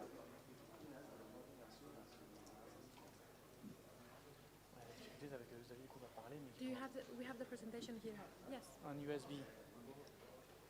On a la présentation sur une clé USB, Xav, on va la mettre de notre côté. Ah ok, d'accord. Et peut-être donc stop le partage d'écran de ton côté, qu'on te voyait. Voilà, reste comme ça. Et on va la partager du coup dans la salle et voilà, on essaie de suivre un peu avec toi en même temps. Mais... Comment on va faire pour les slides alors du coup si vous la partagez vous? Je pense qu'il faut que tu dises ouais. De quoi? Ah, il est dès l'accueil. Dès l'accueil, tu as la présentation.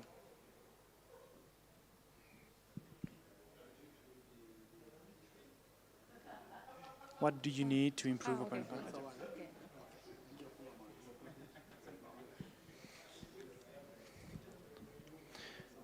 Mais peut-être que sur la présentation, ils peuvent te donner le droit de partage. On the video, can you give him the right to move the slide directly?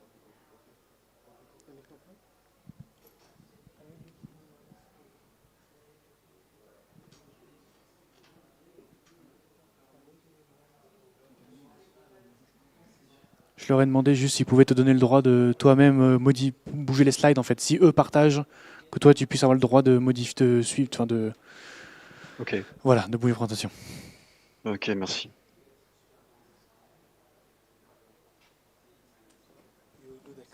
Ok, donc c'est moi qui vais le faire, Xav. J'ai la petite télécommande, donc tu me diras slide suivante et je passerai en salle. Tu m'as dans l'oreillette? Voilà, c'est ça. Ok, Galux. Il faudrait que je les vois déjà. Tu me dis quand vous partagez, parce que pour l'instant je les ai pas. And so can we have the slide here?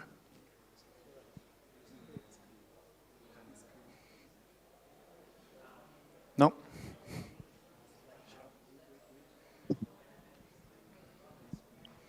On attend juste que les slides s'affichent, Xav. Elles sont pas encore affichées. Pas de problème. Là, on les voit en salle, c'est bon. Vous les voyez en salle? Si, on les voit là. Alors moi je les ai pas. Pardon? Okay. Moi je les ai pas. Non, c'est juste Mika qui veut que je te dise une connerie, mais on va attendre après. Non, c'est bon, on voit les slides en salle, donc tu peux y aller, puis tu me dis quand on passe les slides, comme ça moi je le fais en salle. Ça marche? Ah ok, donc je fais les slides de mon côté. Et moi, tu me dis slide suivante et je passe, ok? Ok, ça marche. Alors, hop. Bon, je reprends du début. Do you hear me? It's okay for everyone? Ouais, c'est bon, on t'entend. So, yes, so we begin again about the case of French open content. We are on the slide of the case of French open content. So let's introduce with a little bit of context about the legal and political aspects of the open content. And after we'll speak about the label Culture Libre, the free culture label, and see why we have launched it and all the Wikimedia France efforts during several years with the public authority and with the GLAM. So, next slide, the definition. We begin with the definition of open content to have a clear basis. The open content is the publication and online availability of cultural and heritage content via open licenses without limiting reuse by internet users. This is a definition very close to Open Knowledge Foundation 1, but we can add the fact that we need a real quality for the images, no restrictive policy regarding the quality of content posted online, because we have a lot, as you know, of GLAM that can share online freely, but the quality of image doesn't permit us to print or to do anything with that. So we can't consider that as an open content policy. So quickly, about the legal aspects, there is a little ambiguity because the first law was called VAT law, permit to GLAM to monetize the public domain work, the digitization of the public domain work. And the second law was launched 1 year after, give the obligation to open up all the data in all domains from the public institutions, and we can see there is a difference between images and data. Images are not considered like a normal data, and it's a problem for us. We have to make the separation, and we have to make advocacy about this separation. And finally, we had the European Directive on Copyright that recalled that we can't make copyrights on public domain work. So you can see there is a first legal ambiguity around the open contents domain. And the political one is the status quo. That's public authority are really discussing during several years about what we can do with open up the national collections and how we have to do that. But there is no assessment, no declaration, official declaration for the government. Even if, for example, in 2023, we have 5 million euros located to open national collection. There were a workshop group, a lot of discussion, but no decision at all, and we don't know what these 5 million euros begin.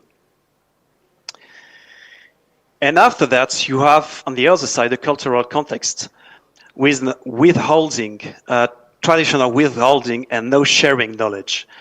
First of all, a comparison between social media usage, it far exceeds the efforts to put collection online. There is an interest for short-term habits and less efforts to make long-term efforts like put the collection online via open licenses. You can see during several years a slow engagement from the French GLAM, whatever it's a big or a small one. This is slow, but this is certain engagement. So we tend to be positive even if we have to make efforts years after years. There is a general lack of awareness about the processes and obstacles you can encounter in open content. So GLAM are not aware about that. And a big debate around the failure of utility around open data, so imagine for the open content subjects. And finally, you can find between 70 and 80 GLAM, French GLAM that are recognized as open GLAM in the Open GLAM survey in 2024. We have some little explanation about that. Now, I will not give you all, but the main one. First of all, you have a copycat behavior that, for example, libraries that imitates the National Library in his model.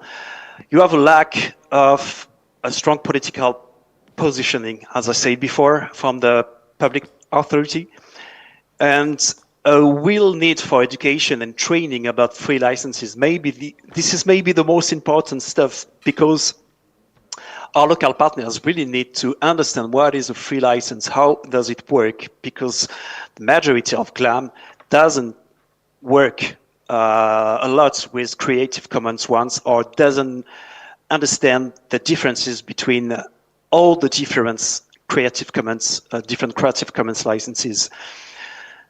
You have to accept a different economic model, and this is the direction efforts. And last but not least, I would say the fear of losing control over heritage content. This is a really important one, because we have made a survey with Wikimania France among GLAM in France, and we have noticed that this fear of losing control is really important, is a main explanation about keeping control and not open up with free licenses. They don't know what's the image begin when it's on the web. And what puzzles us, because we don't really understand that excuses. Major museums advocating statistics to protect the image of a great French works. That can be, because when we are asking about the region, sometimes and often the reason is that they don't want luxury brands use images, public domain work images, without paying for that, without contributing financially. So they compare luxury brands, there are a few, and millions of users on the internet that could use these images with high quality. So this is not understandable for our part. Now, just a quick overview on the long-term engagement we've made so far since 2010 and the partnership with different GLAM. We have made several meetings about Open GLAM in 2012 and 2015. We have participate to professional meetings with GLAM partners and other that are not, they don't agree with us about open content policies. And we have launched finally in 2019 the Wikimedia Culture and Digital Days. This is a national meeting each year that occurs to present all the initiatives from GLAM in France. Finally, we have launched in 2023, the Free Culture Label Culture Lib, and the Open Content Observatory. So all that stuff are made together to make their own impact in different public authority, the large public, and the GLAM and future GLAM partners.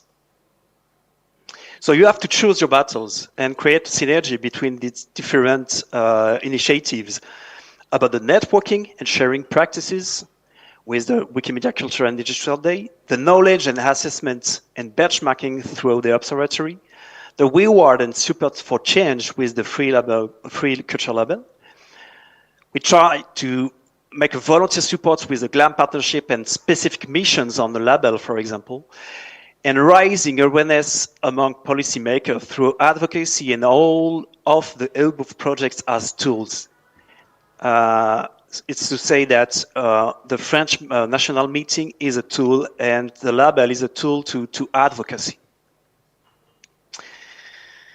And after all, even if it's a quite difficult task and it's really, really a big engagement, we have some successes and we have some meetings with the government that we never had before. We have the presence of staff members of the government that can participate to the national meeting. We have some new GLAM partners each year and a larger interest from the GLAM area. We have 3 promising first years for the label that we can hope for more on the next years. And that maybe that will make you laugh, but the smiles on the faces of cultural agents, staff members of the GLAM is really, really important, and that makes sense that gives sense, for all what we engage in these efforts. So now concretely, the label Culture Lib is dedicated for open content on the side and collaborative projects on the other side, and they are represented by Wikimedia projects, so that we word the Open Content Initiative plus a contribution to Wikimedia projects. This is the sense of this label, is to join the both world that comes together to rewards of the GLAM that are involved into that policies. You have 3 levels of the labelization. The first one, who is the bronze one, the second one with the silver one, and the third one is the gold one. You can see the difference with the number of exclamation points here. So you have a jury who was represented by different personalities and different jobs. You have some open advocates, students in history of arts. You have some founder of agency of advising. You have some GLAMs, but not 2. So we tend to have each year this variety and diversity. I want you to understand better the criteria and indicators for the different level, but without enter in all the details because it's too long. For the first part of the bronze, you can see that essential indicators. Is it okay, Remy, for the slide of about the bronze one? Sorry, I didn't tell you.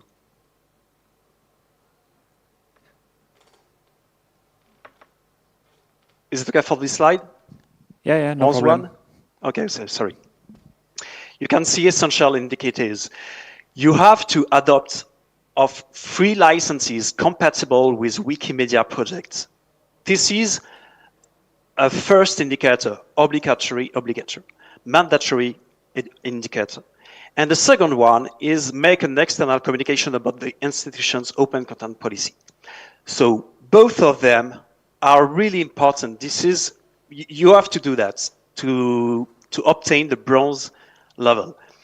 And in addition of these two indicators, you can choose one among the blue one. So you can upload content to Wikimedia Commons and Wikidata, or you can choose editing Wikimedia project by the staff, or implementing of a training implementation, sorry, of a training program related to Wikimedia project, and setting up an editing event. If you are made one of them, it's okay. One of them plus the two first one in gray, you are eligible for the bronze level. So when you enter the second level in the silver one, there is more intensity in the contribution to Wikimedia project. I don't give you all the indicator on this slide, but just for you to understand the kind of criteria we have here. So the essential one is quality of content accessibility. If you want the silver level, not only open content policy, but high quality, high definition image quality, and quality of accessibility.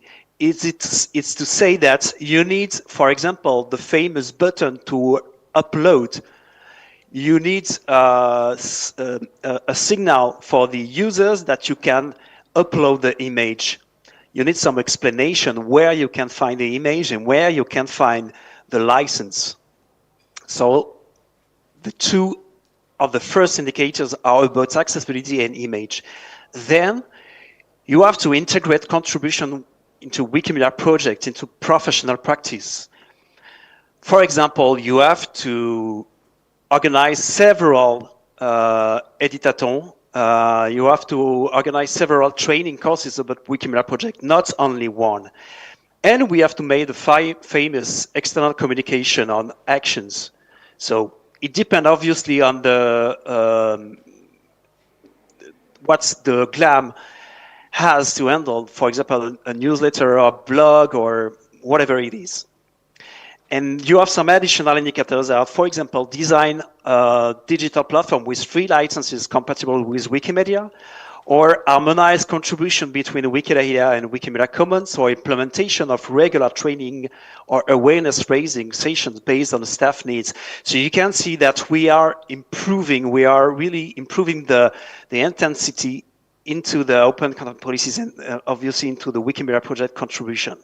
Then to reach the final level, which is the gold level, and that represents the big impact we want to obtain in long-term impact from Wikimedia France with our partners.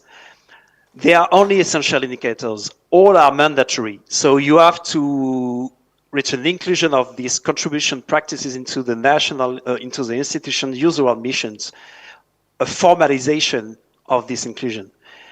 You have to have the medium-term development strategy written on the strategy papers, you know, and diversity of Wikimedia project involved in the action, not only Wikidata or not only Wikipedia, but a real diversity. And finally, to become an ambassador is to say that you speak about your open content policy, you speak about your Wikimedia project contributions as a GLAM into conferences, meeting, professional days. So you are an ambassador of the free knowledge of Wikimedia projects of open content. And this is the final level. So you can see we have now 29 GLAMs rewarded so far. So you have some quite example like Paris Musée, Reims Museum, Nancy Museum, University of Lawrence, Sorbonne libraries of kind of different like archives, museum, libraries. We have a little bit of all. Obviously, We would like to have more big national museum because we know that the big museum will be imitated by other one. And this is the same thing for the libraries. So we are waiting for this one to set up open content policies. You can see on the final picture that this is the last edition on the right of the last rewarded. And today we have 3 institutions with the gold level: the Musée Saint-Rémy of Toulouse, the Sorbonne Library, and Les Champs Libres in Rennes. We have the Library of Rennes and the Museum of Bretagne. So we have some ambassadors in France, and we want more ambassadors. Obviously, you can't stay at the bronze level. This is not an obligation to reach the gold one, but the gold one represents really the locomotive of the GLAM in France. What is the interest of the logo, of the stickers for GLAM?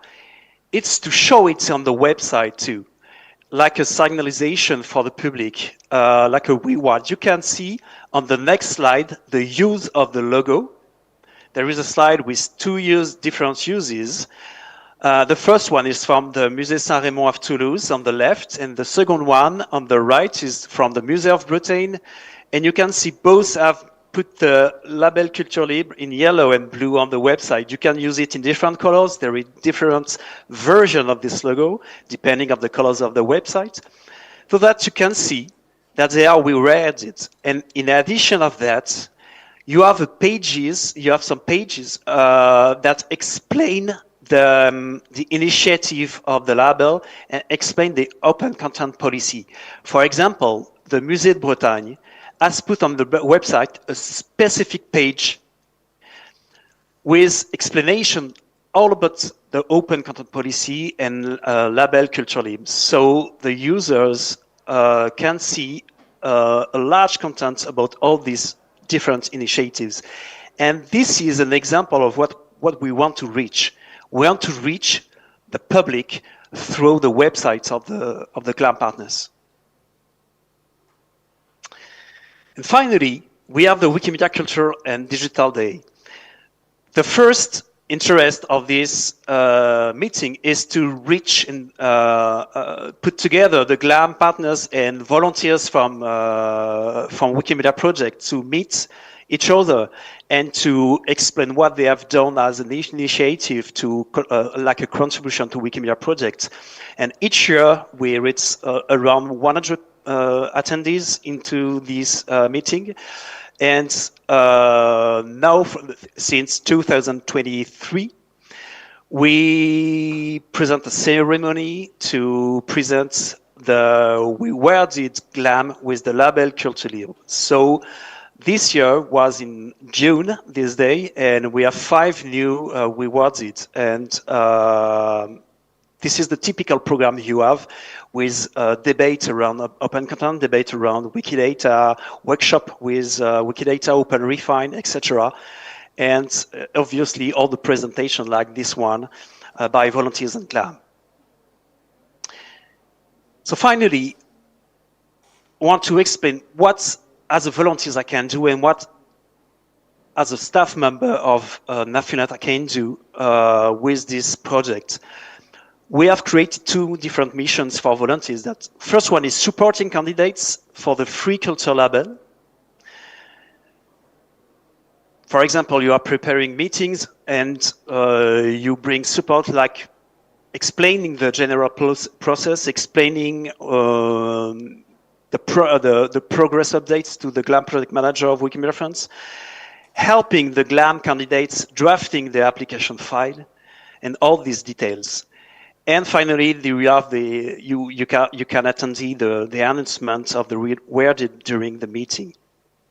And the second mission is become a member of the jury of the label Culture Libre as a volunteer. So you will participate to the analysis of application. You will announce and decide for your file for your candidates, and you will explain your decision to the rest of the jury. And you have some final discussion if needed, and the announcement of the rewarded at the national meeting.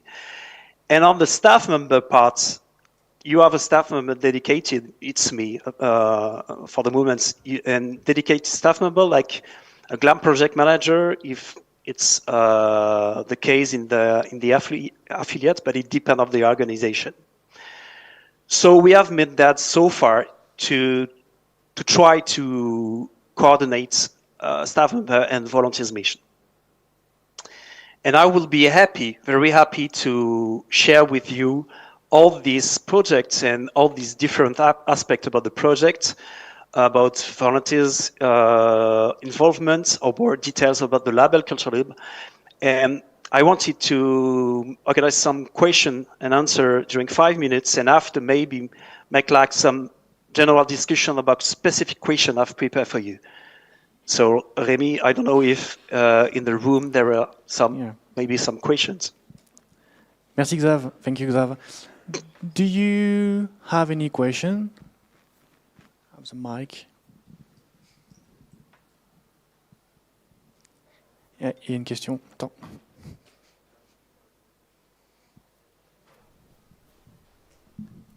Hello, Xavier. It's Hugo. We already work together, so you already know me. So I've been Wikimedian resident, and I pushed my institution to be labelized with the silver level of this label. And one question I had when we are working and pushing for this kind of label, we just move forward. But as I'm now post this step, I'm asking myself, why is there a full focus only on Wikimedia project? There are also other open content and open culture projects which could host media photo recordings or archive.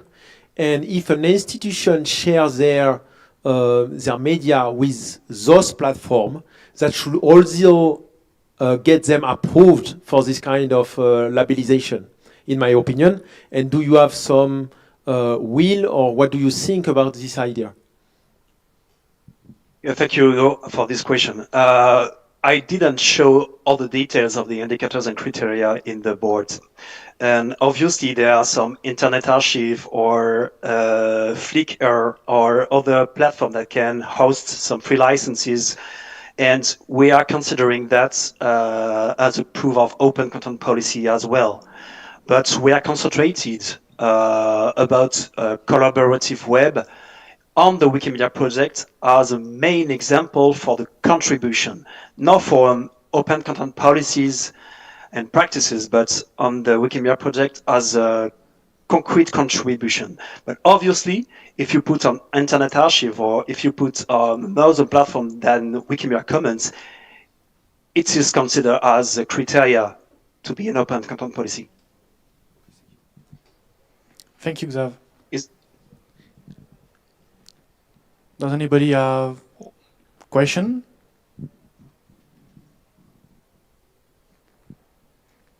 I can give a detail that all these indicator, all these criteria tends to evolve, tends to change with the time, because we can encounter some tricky analysis and that give us the efforts to change some criteria because this is not clear enough, this is not accurate enough, or maybe too hard to obtain, you know.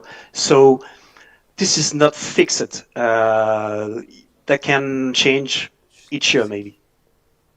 Okay, thank you, Xavier. Any question? It can be asked also in French or in Spanish if you want. I can try in Spanish too. You can try Spanish, yeah. I know that.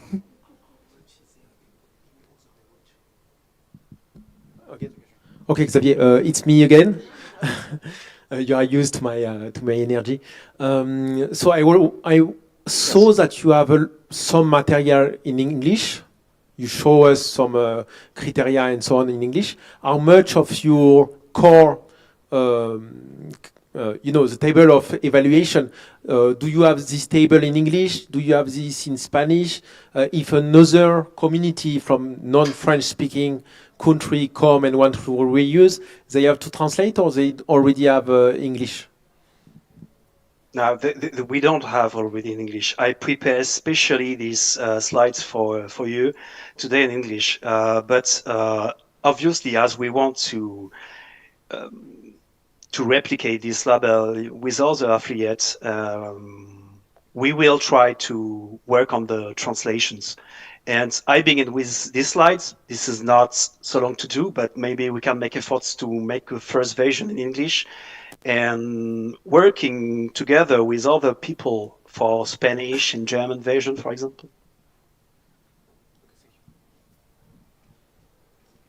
Maybe first step is an English version, a complete English version, I mean.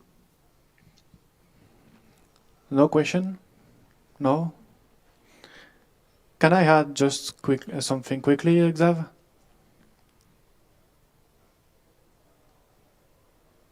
It seems yes. Je peux ajouter un truc du coup maintenant?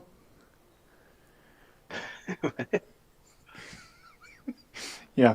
One of the main objectives of this presentation was also to encourage other affiliates, other communities around the globe to duplicate with their local environments. And we are perfectly aware that there is different legislation and different contexts that could not be possible to transfer like it, the label, in another country.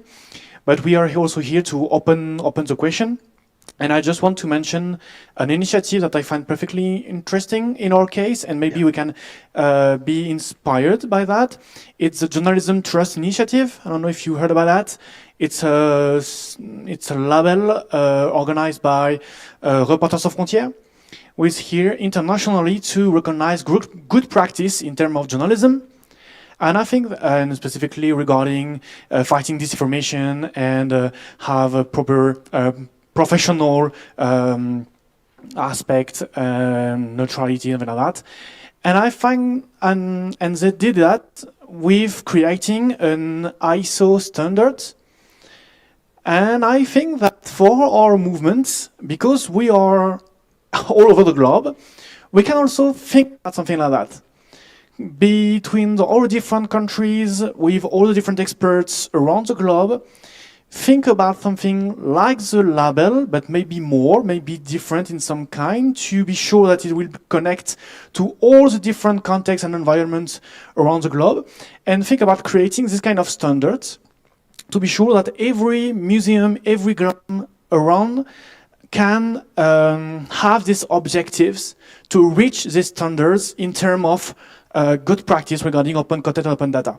It could be the hard work, because to be recognized as to have an ISO standard, it needs to collect experts around the globe, it needs to organize working committee, but at the end it could be something very interesting for us.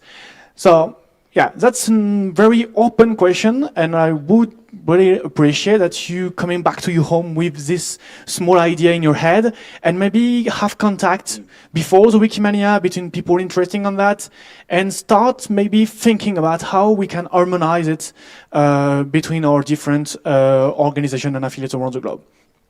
That's all. Thank you, Remy. Can you show Remy about that, the slide, can my country be concerned by such a project? Yeah. Is it possible? Yeah, this is a slide, yeah. So the green one, yeah. Yeah. Okay. Thank you. To go further about what Remy said, that maybe that can help you some questions like why and what will be the main goals of this replicated label? Building a network, rewarding, help advocacy, involve volunteers. I mean, reflection about your own situation and with your own affiliates, and if no, why it's not compatible with the situation of my country. That could help think about replication in different countries. Sorry, not a replication in detail, but adaptation of the label. And the second part, the second slides after that, it's how can it be replicated? How can it be replicated is, first of all, which IDs elements of the label should I keep? where would I have to make adjustments? This is the first concrete step.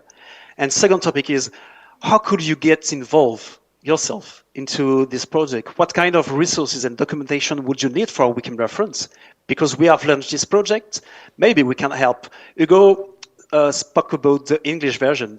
We can produce for helping like an English version of all the documentation we have in French. Maybe we can help with staff member hours dedicated to replication of the label. And do you have any ideas of organization to facilitate the development of labels? And this is linked to what Remy said before. Which kind of organization can help us? And how our volunteers and staff members can meet together to make like a kind of workshop to replicate and maybe begin with the first example of replication with one affiliate or one country. Is it clear for you? I think it's clear. Any reactions? Maybe also if you have some testimony about your own country and context, and if you see as it could be replicated or not, and if it's not, why. It's also very interesting to hear about that. So, Hugo? Yeah, if someone else have a question, you can take the microphone as well. A comment. I was a Wikimedian in residence, and so for 20 years I've been Wikimedian, promoting Wikipedia within university. I was also working within university, and people were just like, okay, Hugo, you are a nice guy, but I have some work to do.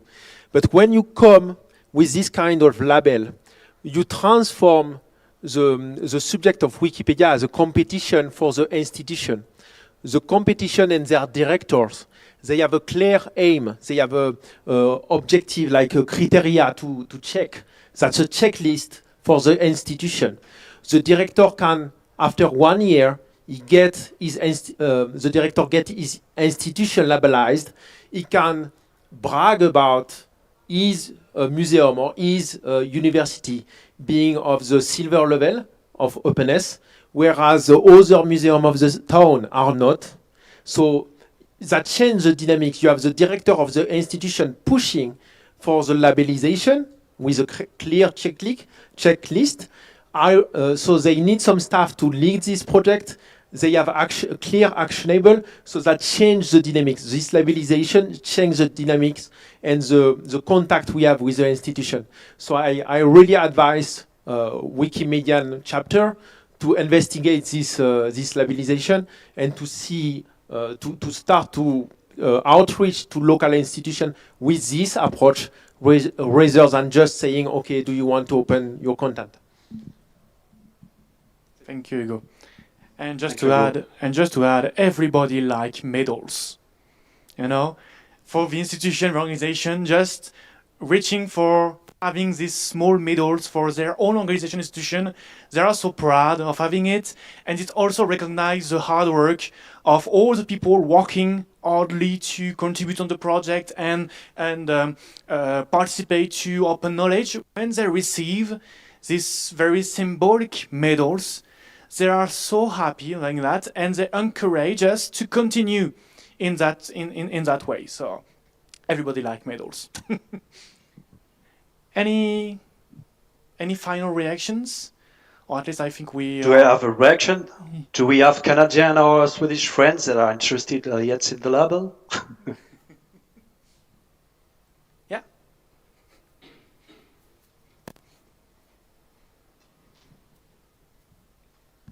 Yeah, my name is Jonathan, and I'm from Ghana.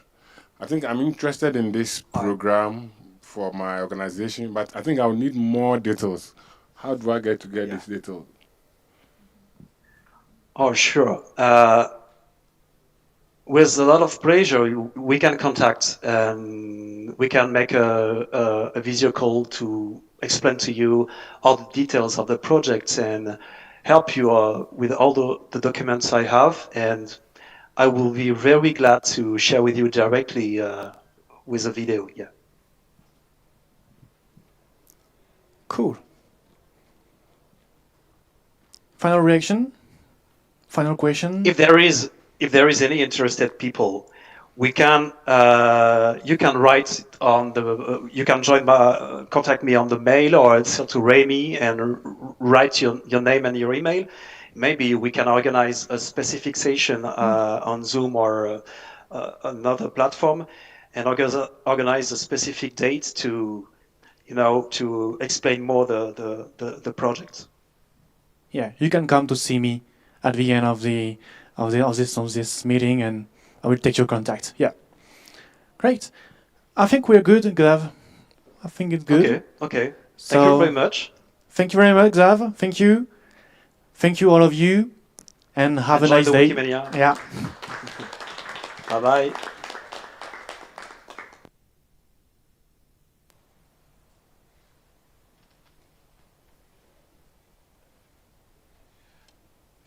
Okay, so the next session here will start by 3 p.m. So, and that's going to be connecting monuments on commons with Wikidata. So if you want to be here by then, by 3 p.m., so in the next 8 minutes. Thank you.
Okay, Hello. we're going to be Just a starting the moment. session. Okay, go ahead. Hello, Marco. What should I ask you? Hello, Marco. Can you please unmute?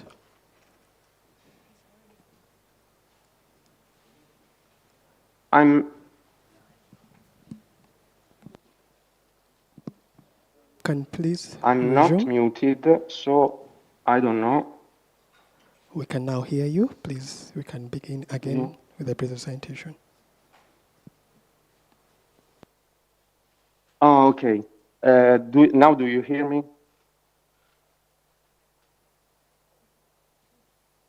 Yes, we hear you. Okay, okay. So I have to begin from start. Yes, please. Okay. Sorry.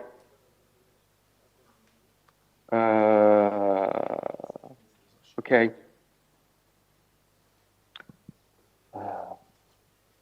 Just a moment. Okay. I'm Marco Camello from Wikimedia Italy. I'm also a staff member of Wikimedia Italy, but this is a personal project from me that I ran in the last 2-3 years, related to cultural heritage in Italy and Wikimedia project, and the information we can find on Wikidata, Wikimedia Commons, and how we could link those informations created in the years by Wikipedia and Wikimedia volunteers to create a more comprehensive catalog of cultural heritage in Italy. So I think this is a project that could also be interesting for your own country, because the basic idea is very simple. There are a lot of categories on Wikimedia Commons that are not yet linked to Wikidata. For example, this one of a church I found 2 or 3 years ago. Now it's linked, but it was not linked. And you see in the bottom that it was created many, many years ago. So we have literally thousands of categories and images on Wikimedia Commons about cultural heritage that are not yet linked on Wikidata, are not yet linked on Wikidata at the beginning of my project at least. And it's very important, of course, to link them to Wikidata. In this way, we can create a unique, a comprehensive catalog of cultural heritage in our country.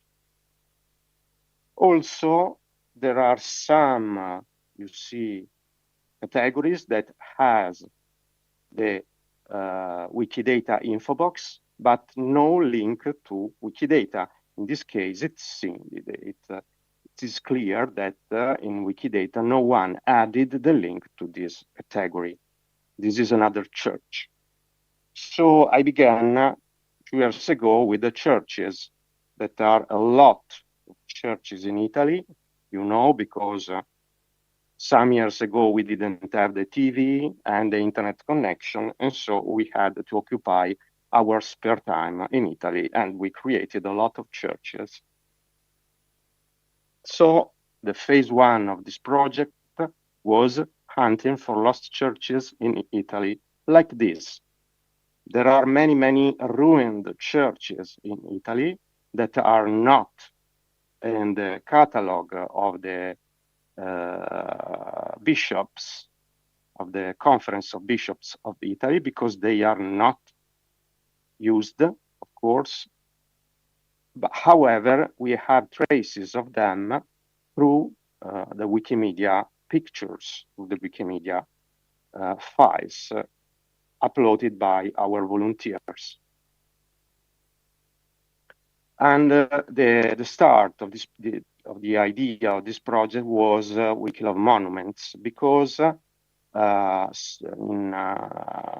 years ago we focused our national contest of Wikilove Monuments on churches. And we imported a lot of religious buildings, you see, in Wikidata, giving to anyone an ID, and so anyone could photograph it and participate to the contest. But there are still many churches missing. And so I found them on Wikimedia Commons. So the steps I followed were very simple, and you also could do the same easily with your tools, with your instruments. So the first thing is collecting the data from Wikimedia Commons, such as creating a list of categories without link to Wikidata, filtering the data to be sure that we are searching exactly the right things, importing and grabbing informations. In this case, I used OpenRefine, and reconciling to Wikidata this database with the existing items. And finally, for the non-existing item, creating them on Wikidata. Let's see briefly all the steps. Collecting the data very roughly at the beginning, I used simply a search because I didn't know how many they were. I thought they were some hundreds. They are not. They were many thousands. But of course, the better instrument may be PET scan. You know, maybe probably the existence of PET scan is like a very useful tool that basically uses the categories of both Wikipedia, Wikimedia Commons, or even other projects. Unfortunately, it was not easy to do this because at that time, at least, PET scan didn't manage a lot of elements, and often it has errors. So at the beginning, most of my data it was necessary to collect it by hand. So basically searching, performing some search with the search engine of Wikimedia Commons for categories that are not yet linked to Wikidata, such as they don't have the Wikidata info box. And I created a list in a simple file. Then I have to exclude duplicates and also two specific categories. For example, categories for paintings of a church, of a particular church, for interior of a particular church. I needed simply the base category for that church. It was very helpful for me to use OpenRefine because they were a lot of them. And also through OpenRefine, I imported this simple list and added more information like columns. You could do also with other instruments, of course, but in this moment, OpenRefine is the best for this, probably. And so I fill the gaps with not only the name of the church, but also with a brief description, the city, the location, and also the titular saint that generally is in the name of the church. The most important thing you can do with OpenRefine is you can reconcile the data with Wikidata, such as find the churches that are already existing on Wikidata with an item and create a link.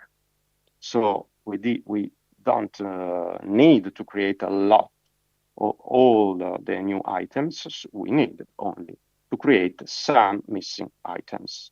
However, also we need to add to Wikidata the information of the link of the commons category.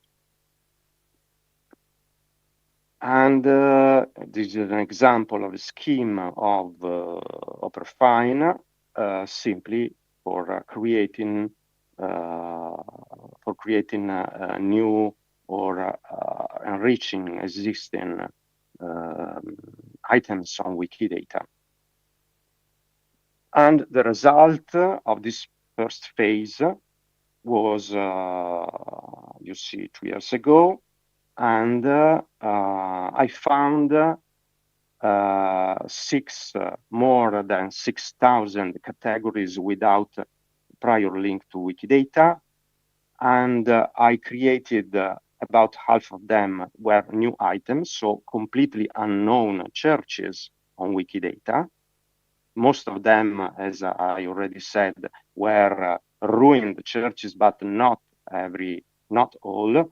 Many were private churches, like Chapel of a Villa, for example, or very small churches, or no more of officiated churches. The churches no more used for that use, for religious use.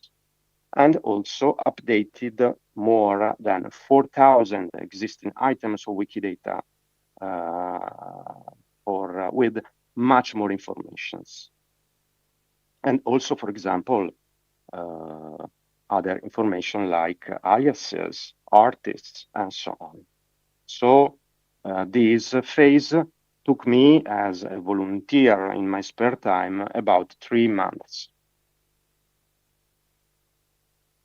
The phase 2 was more ambitious and was extended to more kinds of cultural heritage, like museums and monumental cemeteries and any other categories about cultural heritage that were not religious.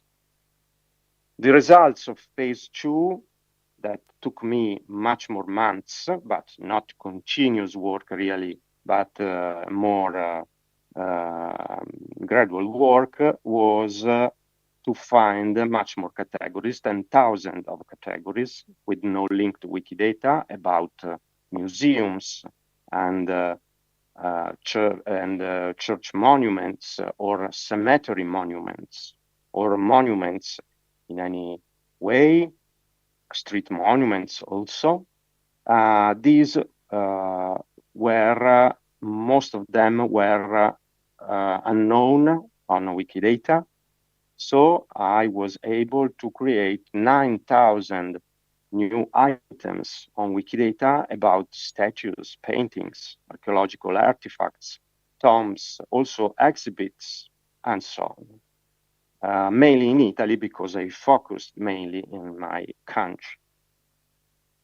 And also update the existing items with the commons category link, the description in Italian and English. I always worked in Italian, both in Italian and English.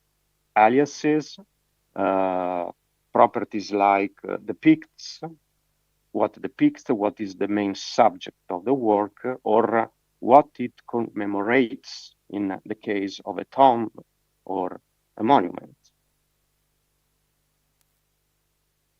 The phase 3 is really at the beginning, so I have not much, no result to expose to you, but as there are so much categories and the process of finding them is not optimal for now, I thought that we could use also the LLMs to find some categories that are not already linked to Wikidata, and maybe also to enrich them in various ways. But as I repeat, I was at the beginning of the use of the AI at that time, and so I have no definitive results. I have simply some first tries I can share with you. And I tried with multiple models and prompts, of course, to find what was the best. I have to anticipate that I didn't find for now an optimal platform or optimal prompt to do this, and so the results were very poor for the moment. But of course, this is a field very, very fastly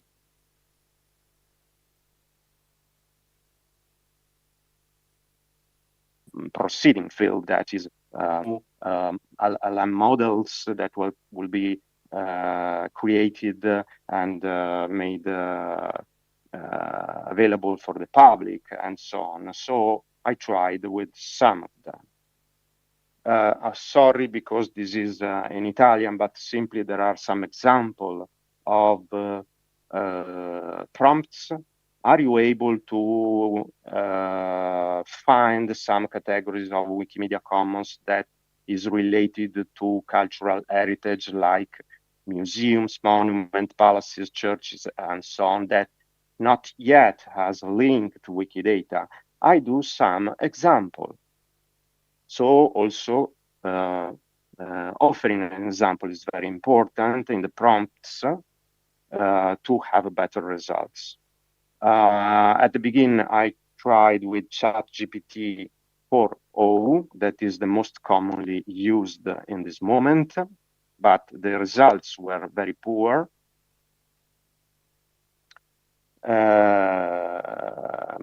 DeepSeek, I also tried with DeepSeek with similar poor results for now, but also you have to consider that probably those platforms may be upgraded at the time and will be upgraded in the future. So I don't say that this is a complete failure. Simply, probably there will be necessary more and more time. And I finally found some better result with ChatGPT 4.5.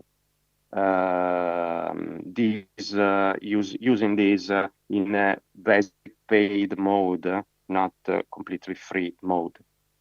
Unfortunately, I found that the completely free platforms were not fit for the scope of my project that is very specific.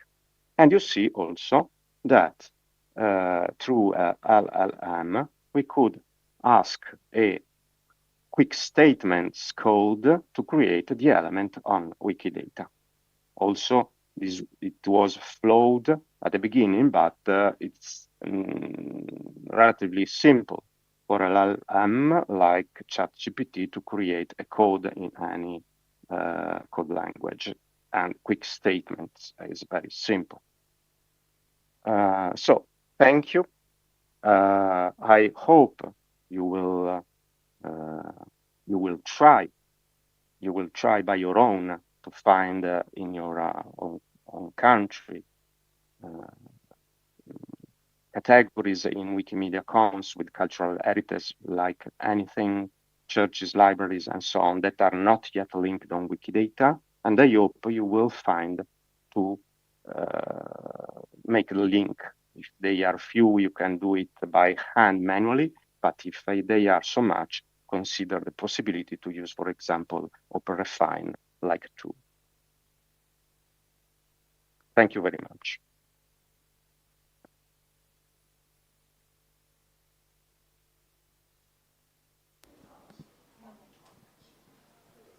So, do anyone have questions? We have just about 3 minutes left. Anyone with questions? I can just hand you the mic. Questions for Marco? Okay, please. Hello, Mykola from Wikilab's Monuments Ukraine team. And I have a question, what kind of external databases you were using, and if you have examples of databases that were particularly helpful for you for this purpose? Okay, no, I didn't use really any database because all the data were derived from Wikimedia Commons. So I used Wikimedia Commons as a field for data mining to find new, unknown cultural monuments on Wikidata. There are, however, a lot of databases about cultural heritage in Italy, but they were already imported by my colleagues for the Wikilove Monuments contest. Okay, I think this will be the last question. Any other one? If not, okay. And there are no questions online too as well. Yeah, I think we can end it there. So any last word, Marco, and then we'll leave you. Thank you very much. Thank you very much. If you have any question, please write to me. You will find in the Wikimedia Italia website my profile and the staff members.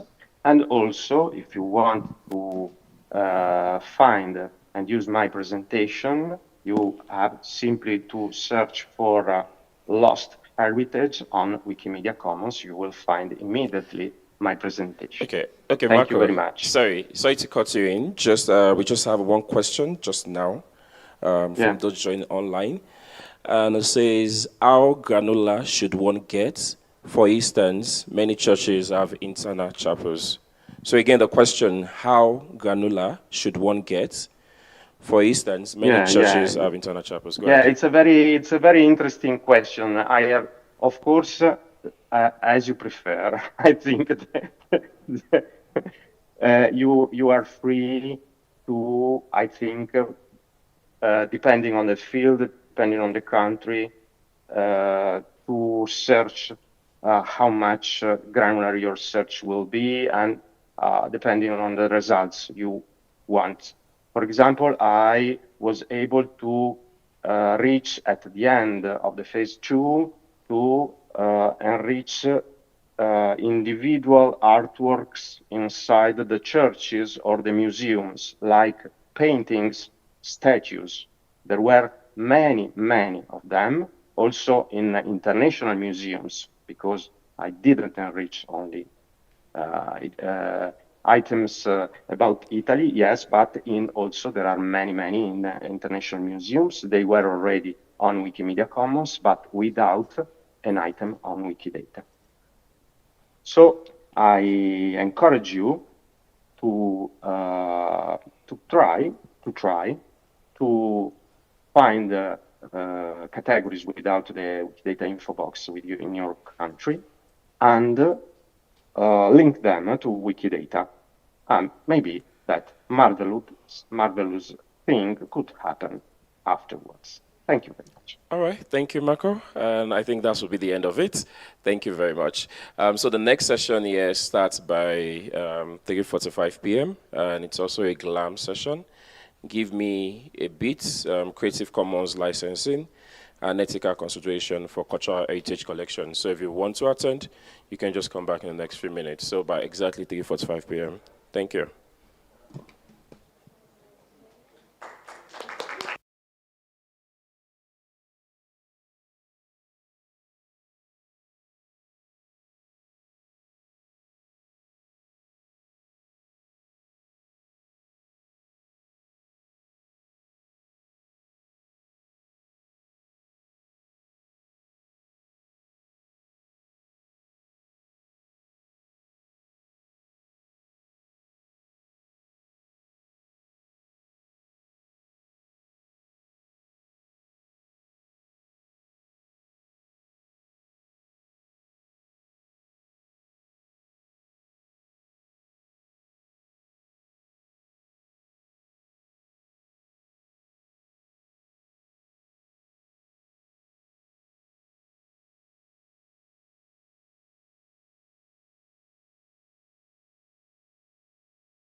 Thank you so much. Well, we are absolutely delighted to be here. Thank you all for joining us. This is Give Me a Beat, Creative Commons Licensing and Ethical Considerations for Cultural Heritage Collections. So my name is Jenrin Wetzler, and I'll let my colleague Brigitte introduce herself. Hi everyone, my name is Brigitte Vezina and I'm the Director of Policy and Open Culture at Creative Commons, and I'm delighted to be here with my colleague Jenrin to talk to you about the benefits of open culture and how we can put those great principles into practice. Thank you. So what we're going to do today, and I realized my name, I told you, I'm the Director of Learning and Training at Creative Commons.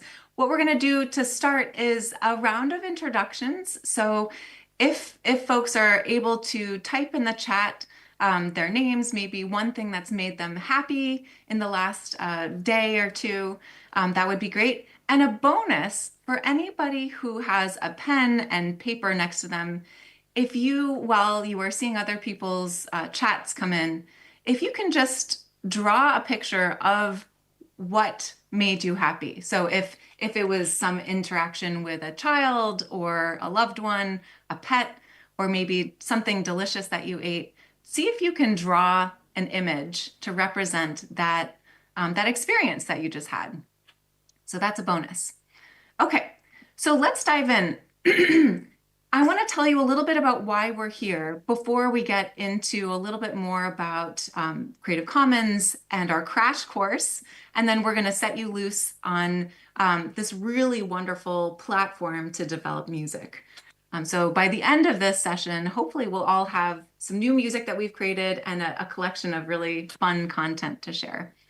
Okay, so as you probably know, currently there are more museums than ever adapting to the increasing online audiences and users. So they're often seeking Creative Commons legal tools and expertise and community support related to opening access to their digital collections. So we know of the Smithsonian Museums, Rijksmuseum, Statens Museum for Kunst, and thousands of other museums around the world that recognize the need to increase access to their collections online through open licensing content. So CC licensing is a crucial step to take in order to maximize access to online collections.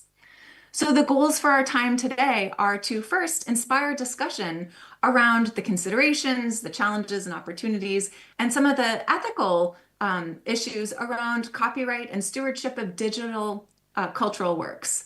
Second, we want to collectively develop music as well as better understand the public domain, open licensing, and copyright considerations for digital works.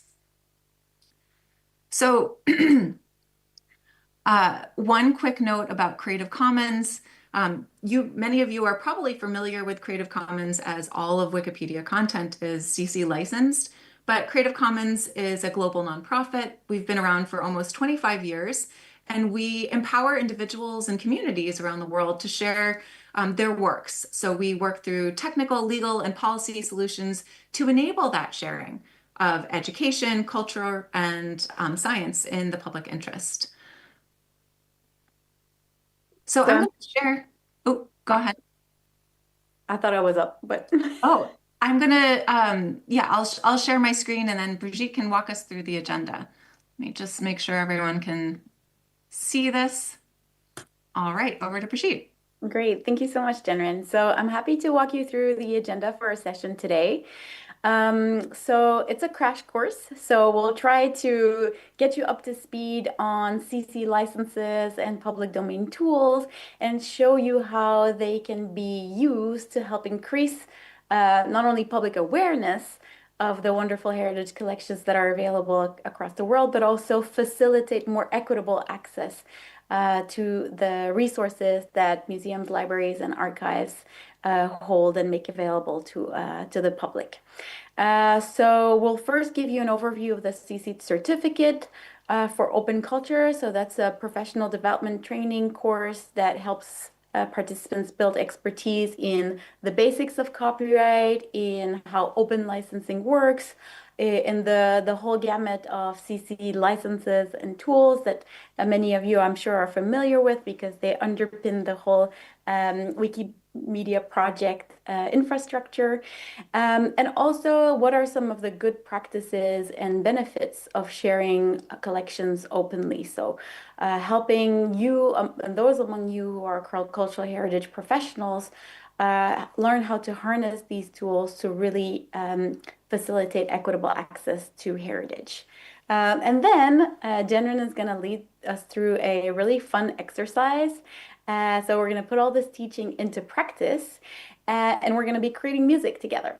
And then the music that you created, we'll put it together and build a digital collection. So I think it's going to be a really fun and participatory session. Just before we move on, I wanted to clarify that this workshop really focuses on us creating something together, so collectively creating music. But many of the principles that we're going to learn and apply are valid for a wide range of collections, whether these are, paintings, sculpture, images, moving images, audiovisual content. So although we're going to focus on music, a lot of the learnings are actually applicable across the board when it comes to heritage.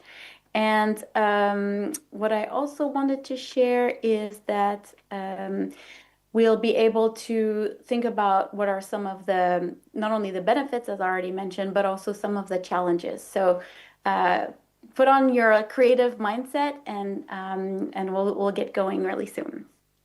So I'll move on now to what open culture means and what we think it does for the world.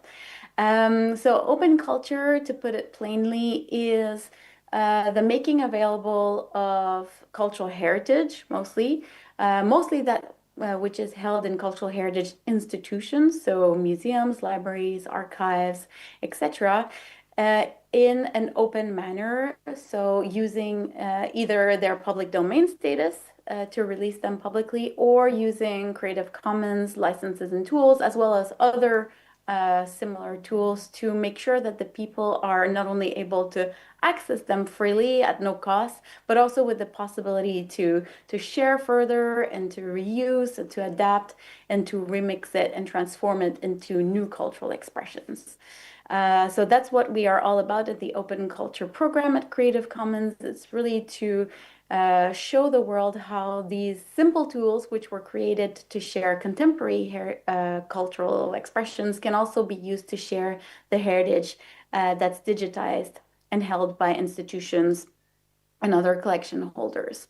We know from experience that open culture helps catalyze the dissemination and the revitalization of culture, because it enables people to connect with culture in the digital environment and spread it thanks to the new technologies that internet has developed. It's also a spark for creation of new cultural expressions and experiences. As we all know, there is no expression that arises out of a cultural vacuum. Every new expression builds on what exists. So having more access to heritage is actually a way to enhance possibilities for new creation. And it's also an engine for sustainable cultural, economic, and social development. It's a means to help attain the sustainable development goals, because by giving access to cultural heritage, we're not only helping people identify with their culture and celebrate their culture. This can also lead to economic prosperity through creative entrepreneurship and the creative enterprises that can arise based on cultural heritage. And it's also enhances the social fabric of communities when they can together congregate over their own history and heritage. This is a way also to further intercultural and social dialogue. So we also consider culture as a public good, as UNESCO declared in the 2022 Montecult Declaration. And that means that if it's a public good, it should be publicly accessible. And this is towards this goal that we are promoting the use of CC tools and practices and policies in order to encourage more equitable access. You see on the right-hand side of this slide a GIF that was created by the Europeana GIF It Up competition. which is a remix of a very famous painting by Dutch painter Johannes Vermeer, The Girl with a Pearl Earring, but adapted and set into motion for our enjoyment. So I'll hand over now to Jenren to talk to us about the CC certificate in more detail.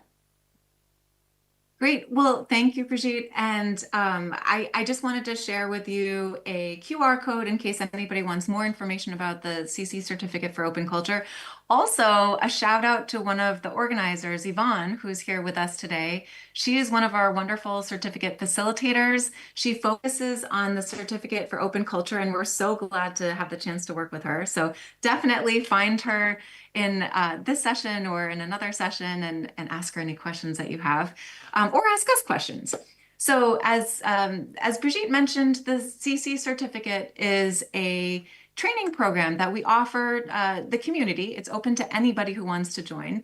There are 3 different courses that are offered in this program. So normally people take one course, whether they are an academic librarian, an educator, a cultural heritage professional or community member, or if they're just curious about learning about CC licensing. So we have a lot of folks who are not in either of the 3 fields, any of the 3, but that are really curious to learn more about CC licenses and tools. I know we've had architects and copyright lawyers, college administrators and grad students and NGO professionals and more. So anyone is welcome to attend.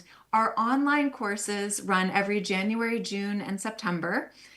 They are 10 weeks of intense learning. So we know participants estimate about 6 to 10 hours of work per week, some less, some more. But it is an intense commitment to get CC certified. But it is worth it. From what we've heard from people who have been CC certified, they become the experts at their institution on open licensing.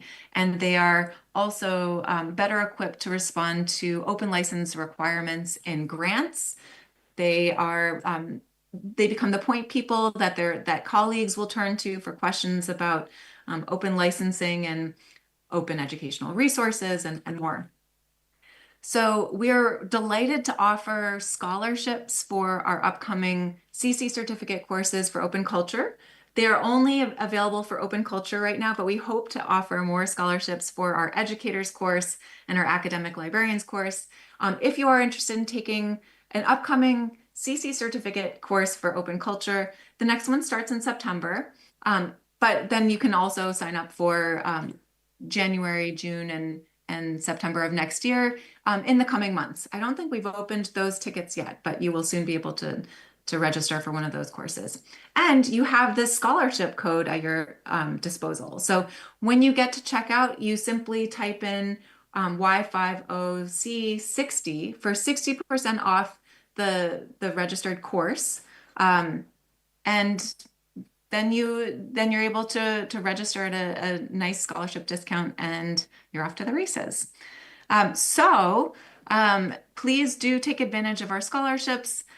Next up, we're going to tell you some of the main considerations and takeaways from the course and our open culture work that we want to share with you today. But if there are any questions, please do share them. We're not actually monitoring the live stream, so it may be a facilitator here could relay any questions that might come up. And please do feel free to interrupt us at any time. We really want to make this as supportive to folks viewing this as possible. Okay, so I will turn it over to some of our main takeaways from the certificate course. So buckle up. This is a bit of a lecture right now.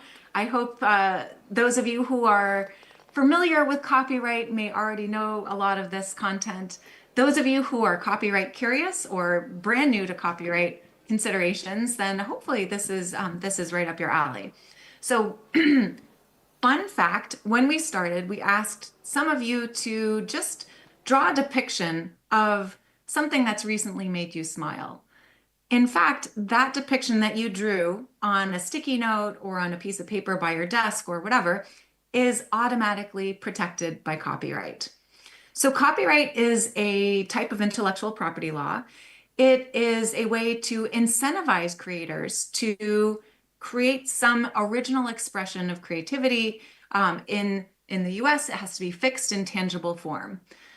So you fixing your expression of that experience that you had in tangible form on the sticky note in the US, that is under copyright. In other countries, you may not even need fixation to establish your copyright protection. So backing up a little bit, I mentioned copyright is a form of intellectual property. Intellectual property is the term used for rights established by law that empower creators to restrict others from using their creative works. So it's meant as a way to incentivize creators. We'll see some challenges with that theory in a bit. Copyright in particular, though, was created during the era of the printing press. So you think of the Gutenberg printing press. During that time, it was extremely expensive and time intensive and labor intensive to physically make copies of books, to print copies. So the idea was you would be giving the right to copy to these book printers or authors so that they would be encouraged to undertake more creative works. They would be able to produce more books, have a short-term monopoly over the books that they've published, and ideally create more for the public. So copyright grants a set of exclusive rights to copyright owners, which means that no one else is able to copy, distribute, perform, or adapt, or otherwise use a work without permission from the copyright holder.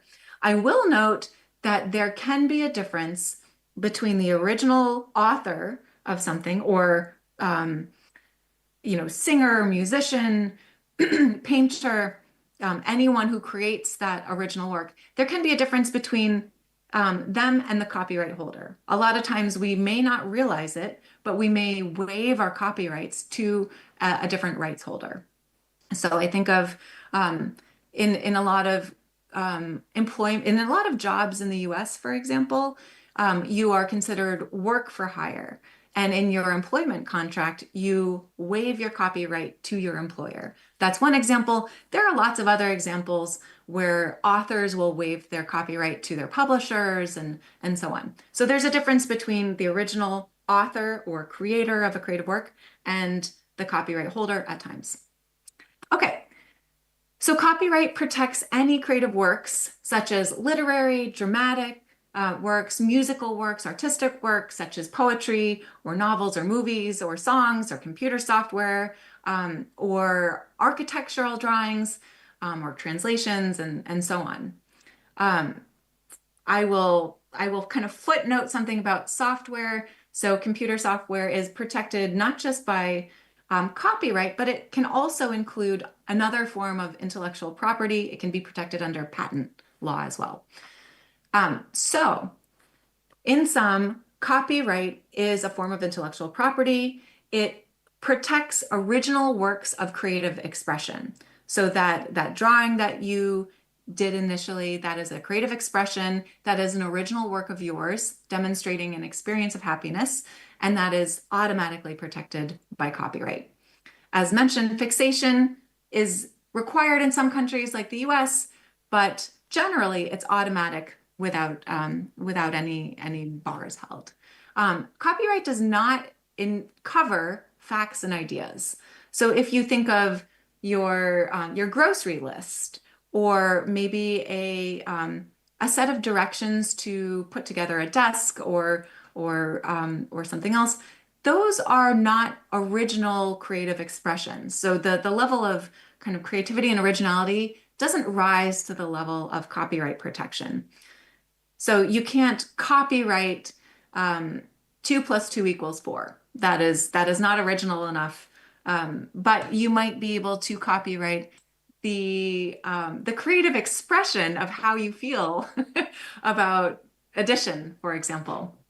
Okay, the other thing about copyright is that it lasts a very, very long time. And that duration of copyright protection has been extended over the ages.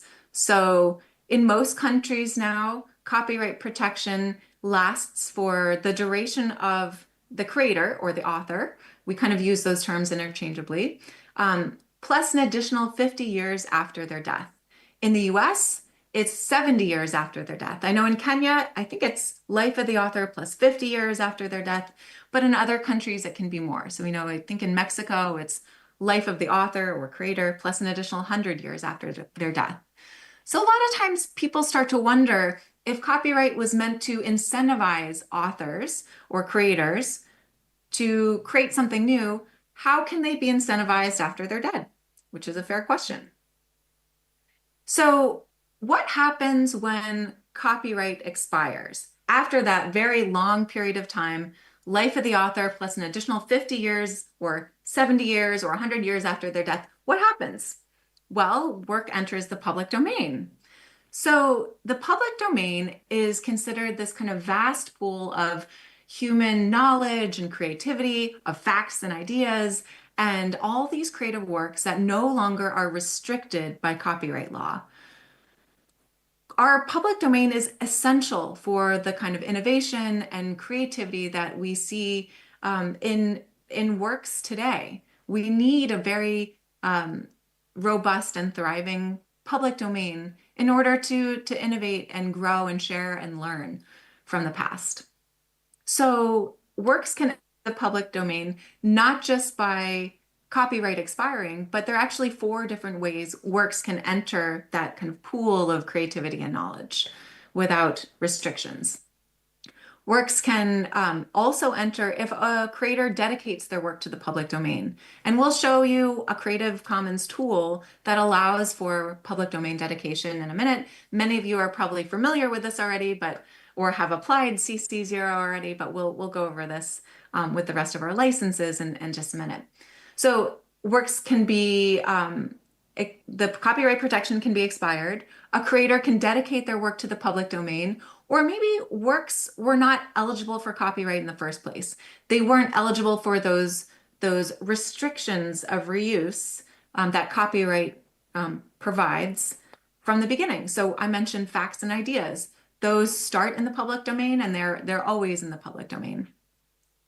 And then there's one other way that is very, I think, less common for works to enter the public domain, and that's if a creator did not abide by the formalities that used to be required in their country, then their work might have fallen into the public domain by default. So pre-Berne Convention, or this convention that kind of harmonized our copyright laws around the world, countries had formalities or requirements for work to enter or to get copyright. So if a creator did not abide by one of those formalities, whether it was registering their work at a copyright office or otherwise, then their work might have entered the public domain by accident. But that's a little bit, a smaller use case. Okay, so why am I telling you so much about copyright? It's important to understand copyright because it's important to understand who controls the exclusive rights granted by copyright in order to understand who has the authority to grant permissions to others to reuse works. So Creative Commons licensing, as you'll see in a minute, are a way to grant permissions to others to reuse works in different ways. And we can't apply a CC license unless we know who has the original copyright ownership, who owns the works. So you need to have this basis in copyright before you can work with Creative Commons licensing. As mentioned, the person who controls the rights might not always be the author, but often they are. And we all will be the authors or the artists later on today. Okay, so now let's turn to Creative Commons licensing. And I first want to note that before Creative Commons licenses, before about 25 years ago, the only options that creators had were all rights reserved copyright on one side, so retaining all rights, or having their work enter the public domain on the other side. They could not choose to hold some permissions for themselves and dedicate their work to the public in other ways. So the way I think of of Creative Commons licenses is where all rights reserved copyright kind of bundles together all of those rights and permissions and withholds them for the creator. Creative Commons licenses start to unbundle the permissions and allows the creator to choose which permissions to grant to downstream users or the public. So CC licensed works fit between the spectrum of public domain on one side and all rights reserved copyright on the other side. They are essentially a contract between the copyright holder and the rest of the world. And that contract lasts as long as the copyright protections. So when your copyright expires, so too do the CC licenses, and the works enter the public domain. Okay, so the goal and the spirit of CC licenses is to make people aware of the copyright permissions that you're offering them as clearly and as easily and as understandably as possible so that downstream users can abide by those permissions. We are trying to foster this culture of sharing, and the best way to do that is to make it as clear as possible what can be shared and what cannot be shared, and set up downstream users for success in that sharing. So CC licenses allow creators to share their works with others, and those creators can choose how they want others to reuse their works, if they want to allow others to make adaptations of their works, and if so, on what terms. Do they want adaptations to be shared commercially or not? Do they want the same permissions afforded with the adaptations and so on? So we'll look a little bit at that in a minute, but I want to say that this concept of reuse of CC licensed content is really complicated. And I know Yvonne will probably be able to attest. This is the hardest part of our Creative Commons courses. It's right in the middle of our courses, and it is something that I think users need a little bit more time to understand. Reuse of CC licensed content can sound very simple at first, but then it can get kind of complicated. So today we will gloss over some of that. We will just look at kind of simple interaction with this, but we are always here for your questions and your comments, and we hope to make this an ongoing conversation where we can.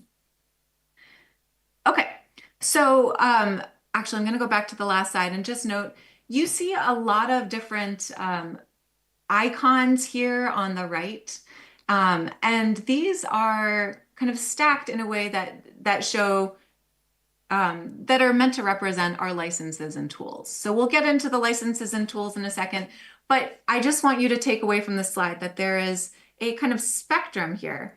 Our licenses and tools range from maximum permissions and flexibility offered to downstream users to fewer permissions offered to downstream users. And the fewer permissions that you see down at the bottom, or all these icons stacked, that is still more permissive than all rights reserved copyright. Okay, but now let's get into the licenses themselves. And the easiest way to describe the licenses is through these icons that you probably recognize already. But these are our 4 license elements. Now, we have 6 licenses, but 4 elements. That means the licenses are either using an element alone or in tandem with some of the other elements. So you think of these as kind of like the permissions that are stacked together for our different licenses. So we're going to break down the elements first, and then we can talk a little bit more about the licenses. And facilitators, if there are any questions that come in from the audience, please don't hesitate to let us know. We buffered a good bit of time for questions, so we will, we'll stay tuned. Okay, so our first element is the most common element. That's CC BY, and that means attribution. That's the person with a circle around it. Attribution is a way of giving credit to the creator of a work. So that attribution element is actually a common element in all 6 of our licenses. That is something that is very important in copyright, and we recognize that in all of our licenses. The next element is this arrow that kind of loops back on itself, and that's our SA or share-alike element. And that means that you are welcome to reuse the work in any way that you want, but you need to share adaptations of the work with the same terms. This is a way to ensure that people who reuse share alike content don't put additional restrictions on the content for other users. Similarly, they don't remove any of the the permissions afforded or sorry restrictions afforded with the content. So they don't say put the work in the public domain. So that's share alike. That is in two of our licenses. Then we have our NC or non-commercial element. So non-commercial means that users can reuse a work. They're welcome to make adaptations of it unless otherwise specified, but they cannot intend to make commercial gain. So that starts to trip people up a little bit when they think of if they are coming from let's say, a nonprofit institution. Sometimes users think, oh, I'm at a nonprofit institution. I can use non-commercially licensed CC content for whatever purposes I want. But that's not the case. It really depends on the use, not the user of NC licensed content. So I'll give a quick example. Let's say I have a portrait that I drew that I want to make available under non-commercial terms. If you are, let's say, at a for-profit institution and you want to, for some reason, use my portrait for some kind of, I don't know, or some other internal function that is not profit seeking, you could do that without infringing copyright. I don't know why I gave the example of a portrait, because that would probably not be, the top choice for an employee wellness day, but the use case is what's important here. You could also be a Girl Scout or a nonprofit worker and using my portrait to ideally drum up sales for your Girl Scout cookies or for your nonprofit venture. And that would be infringing copyright.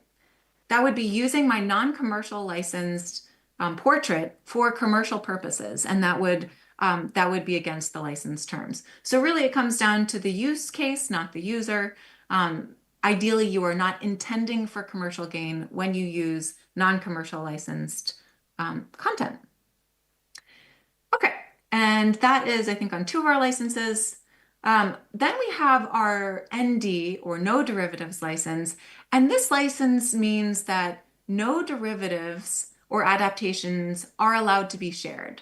So technically, with our latest version of the licenses, you are allowed to make an adaptation of that portrait that I lent you, but you couldn't share it with anybody else. That would be an infringement. So ND or no derivatives means do not share any adaptations. And we see this license applied to, say, some publications around health or other publications, for example, where they don't want things taken out of context.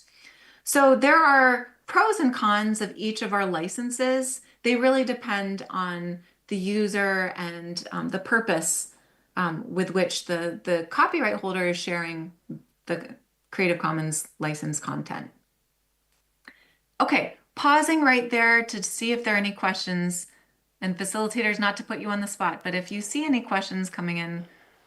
Okay, thank you very much. I think we have some few questions from the event, Jay. So I'm just going to start with that, and then if you have any questions from the room, then you can just please. And the question is this. This person is from Port Townsend, and the question is, the thing that made me happy. Okay, so yeah, this is the question. Are there recipes copyright protected? Again, the question is, recipes, are they copyright protected?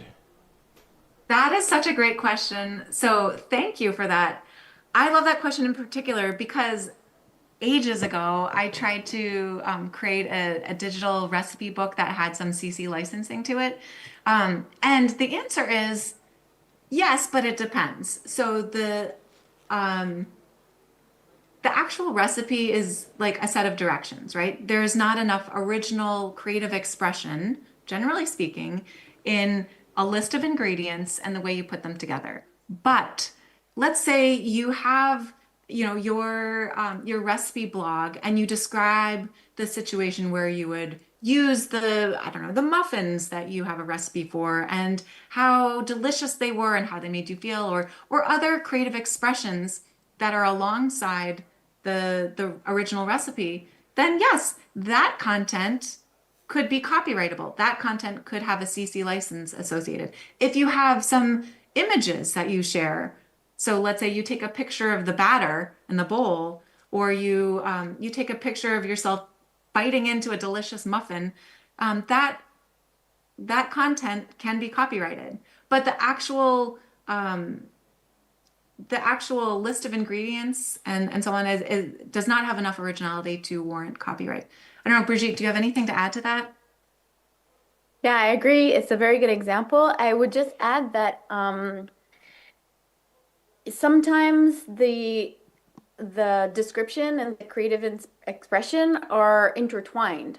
So it's not that one part of the recipe will not be protected and another one will. Often it's the way that you explain how you put the ingredients together that is so original that part of the expression can be protected, whereas the facts that are used in order to convey how to make the recipe will not be. So I don't want to complexify things, but what I wanted to say is that even though there are things that can be protected and those that cannot be protected in the recipe, sometimes they are kind of so linked together that you need like a careful analysis to parse them out and see, okay, this is just a list of ingredients. Even though it's written in a very poetic way, the poetic expression will be protected, but not the list of ingredients itself. So that's what we call in copyright the idea-expression dichotomy, is that one thing can be both an idea and an expression, and you need to separate the two, and only the expression will be protected. Okay. Thank you for that. And that'll tee up a little bit more discussion around our public domain dedication and how we can reuse public domain content with copyrighted content later on. So really great question to start us off. Thank you. Yes, thank you for that. So we have another question from the room. Super. All right, thank you very much. I wouldn't like to complicate things this early, so I'll just take it slow as we progress into cultural heritage part of things. I'll just, ask more questions. So I'd like to know if there's room for flexibility, if you have chances of adding licenses to these ones you already have, regarding open licenses, because I can see the BY, the share like non-commercial and no derivatives. Does the CC have, is there like a space to create maybe new licenses that may fit new contests or new scopes or new ideas or new expressions? Oh, what a fun question. Thank you for that. I'm going to turn that over to Brigitte. Right now we have no plans to create additional licenses, but I know there are other considerations and other organizations that we work with that represent some of those other considerations. I'll stop because Brigitte's the expert here. Thank you, Jenrin. I'm sure you would do a great job, so I might pass it back to you at some point. Yeah, what a great question. So the licenses were built to function within the copyright system. So as Jenrin explained, the licenses are meant to give permissions based on the available bundle of rights that copyright law grants to authors. So authors, when they create a work, are entitled to the right of reproduction, so making copies, the right of adaptations, which includes, turning into a theater play into a movie, or turning a poem into a song, so that's adaptation, or translating into another language. The right of communicating to the public, which means sharing things online, etc., etc. So the licenses are meant to be able to determine who can do what based on the creator's preferences. We've been approached by several community members asking if, for example, there's a CC license to cover privacy issues. So data protection, for example, information that we want to share openly, but maybe with some restrictions. Would a Creative Commons license be applicable to cover privacy concerns? The answer is no. The CC licenses operate within the copyright system, and privacy falls outside of that system. Therefore, you cannot use copyright to kind of govern how you want your privacy issues to be dealt with. Same with trademark law, other types of intellectual property. The CC licenses are exclusively for copyright. There's also concerns, and we'll get into that very soon, around the ethics of open sharing. So copyright is one of the determinations we need to make. Is this something that is protected by copyright? And if so, can we share it under a CC license?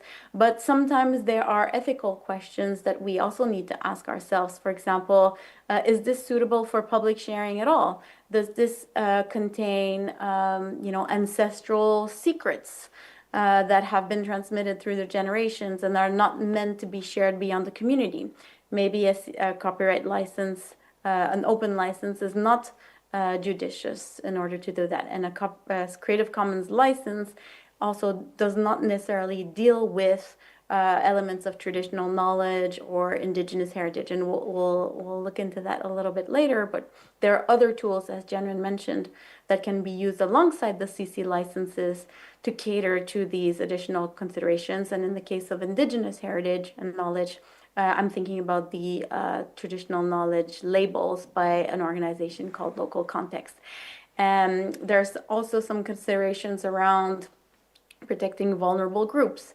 Images depicting people belonging to vulnerable groups, for example, children, have different sensitivities, and a CC license will not be the right tool to grant or not access to content which might be harmful for vulnerable groups to share openly. And then the last point I want to make here is that when it comes to artificial intelligence, a lot of our community members have asked CC to add a clause in the licenses to say, yes, this is openly shared under copyright. I release this content CC BY, but when it comes to use for artificial intelligence models training or text and data mining, I prefer not to be open, and I want to reserve my rights. I want to make sure that I get to grant permission when the content is to be used for AI training. And this is something that we as an organization have decided not to deal with under the licenses, so not add another clause to the licenses, not develop a new license either, because we don't think that permissions around AI training are a copyright question.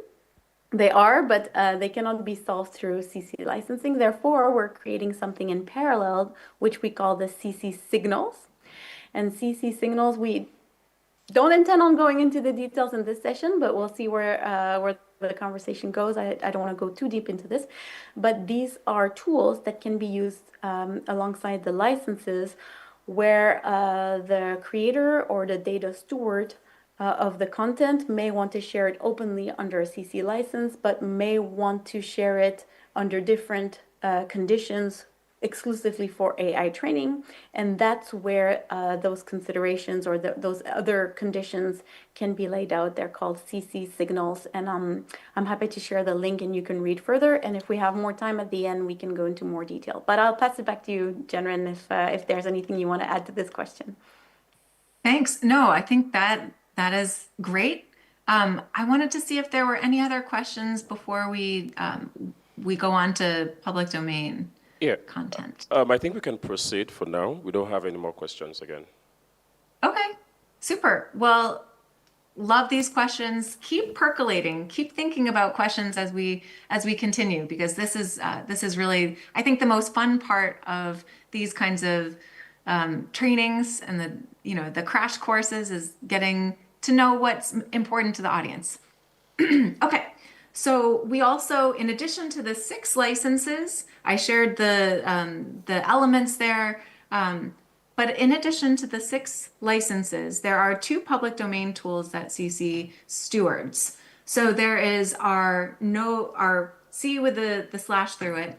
that is our public domain mark that just notes that the work with this mark is in the public domain worldwide. This is kind of a lesser used mark. Our more common mark or public domain dedication, which you're probably familiar with, is CC0. So, oh my goodness, I think these are, I'm sorry, these are switched here in the PowerPoint, but CC0 means that the creator is dedicating their work to the public domain. They're not holding on to any rights. So there are no rights reserved.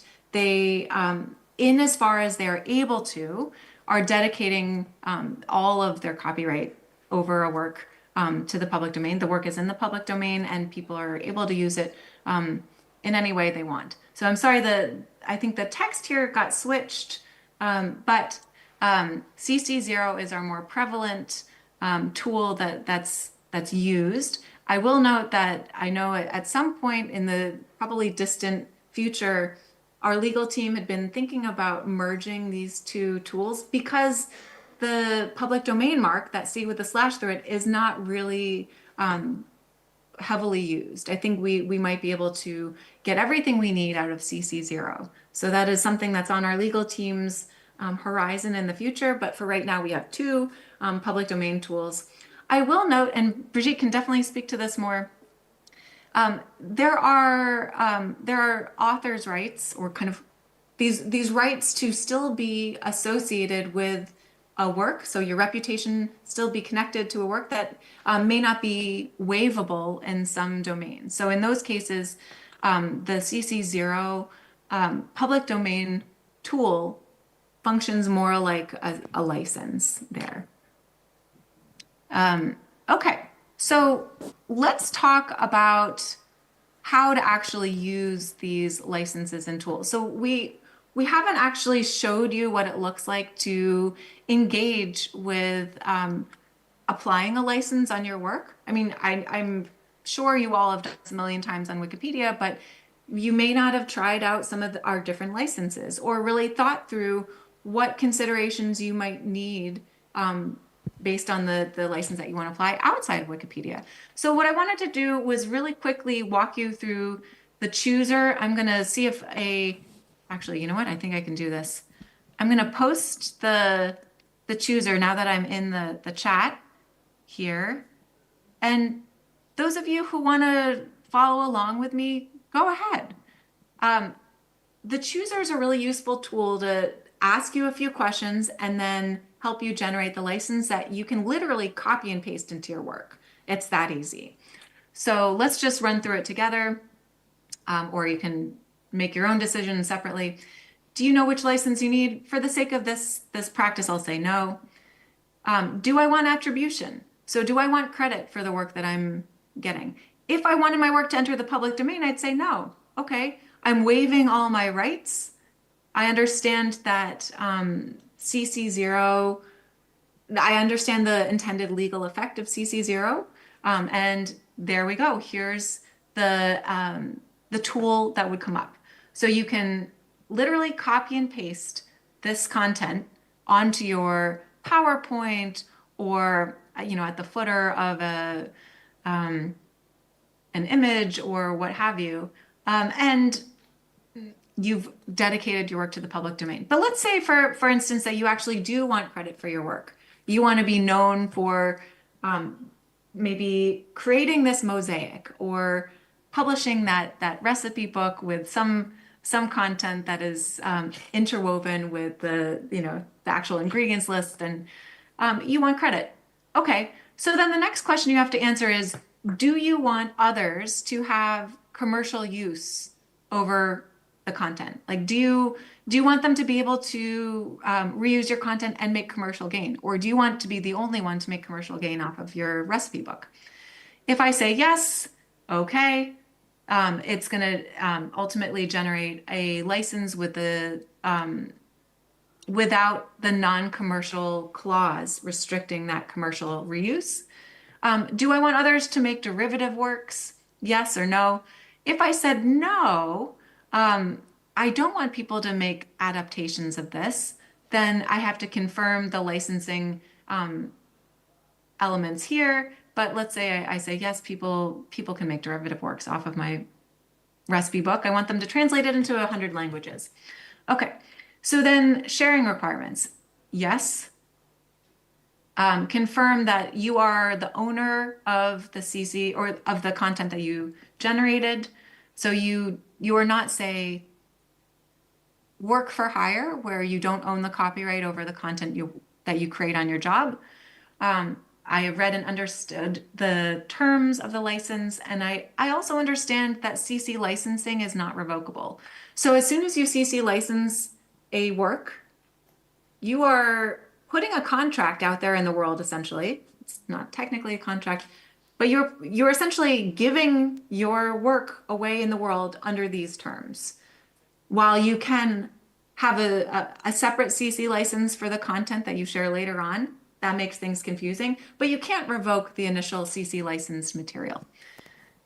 So if anyone finds your CC by SA licensed content, they can use it under those terms. Okay, so based on my decisions, here's the license that popped up. I will note that there are some, I think, some updates to the chooser that are going to occur. There's constant updates to this chooser. So this is a little different from how it used to be, where I think there was some additional explanatory text next to each decision.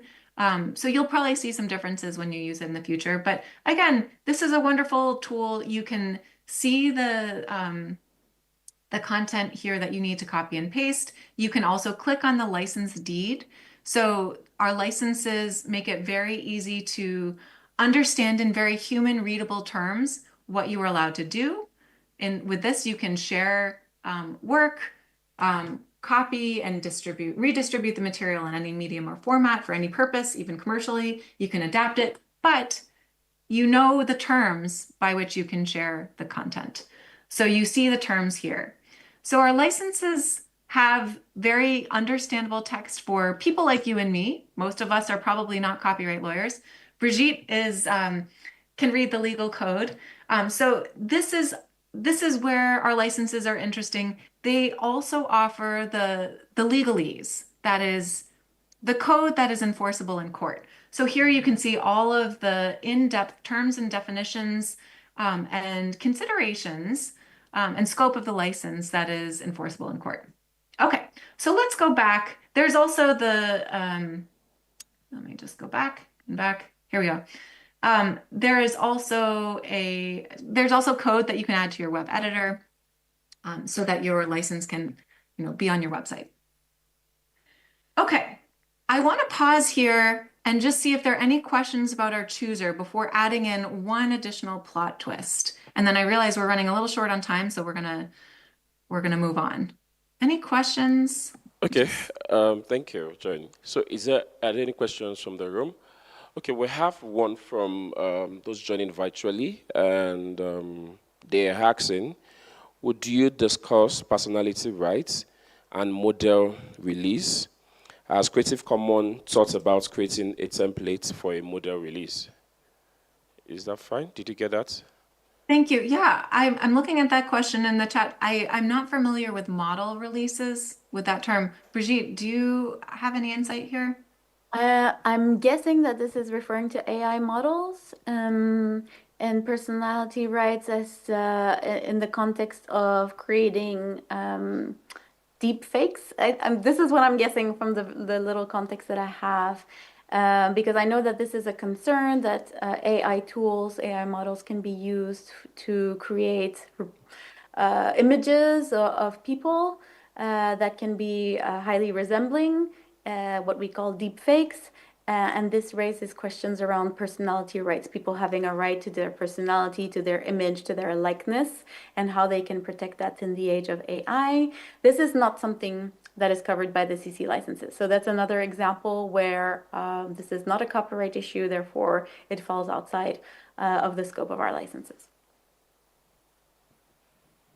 Thank you. And I see Peace Ray just added a link to the Wikipedia page on model release. So thank you for that.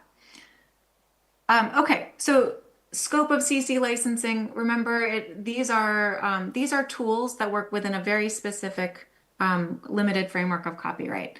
But I love the questions of like how they work within the larger system. So keep thinking on that. I'm gonna hopefully not rush us too much, but I do want to make sure we have time to play.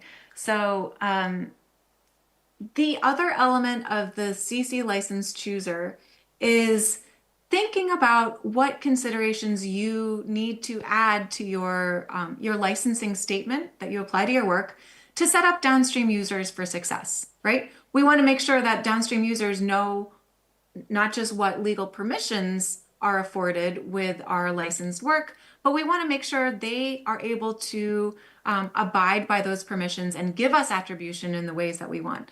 So you see in step 6, this attribution details optional section. And I'll note that this is fantastic. I love this section. This is where you can add in, let's say, title of the work, I'll say muffins. Muffin recipes. I don't know if no, that's not how you spell recipes. All right, we're gonna say muffins because I can't spell recipes for right now. Creator of the work, I'll say Brigitte. You're welcome. And then link to the work, I'll say Brigitte.com for right now. These are just made up URLs. And then year of creation, we'll say this year. There we go. So here you have content that will be added into your licensing statement that will allow downstream users, that's waiting for the fields. Let's see. It'll allow downstream users to best reuse your work under the terms that you need and also give you the proper attribution. The thing that I want to note, and I'm not seeing where the content, it was supposed to pop up with the links here. All right, this is a good note that I'm going to bring back to the tech team. Normally, the attribution details pop up with the hot links in the licensing statement. Let's pretend the hot links are there.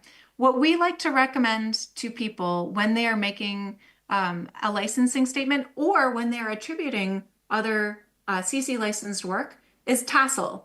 So title, author, source, and license. Ideally, you have those all hot linked. Bonus points if you add the date of the creation. And that's important because future generations of users will know when your work falls out of copyright. So title, author, source, and license should all be hot linked. And then that will help set up downstream users for success in reusing your CC licensed content.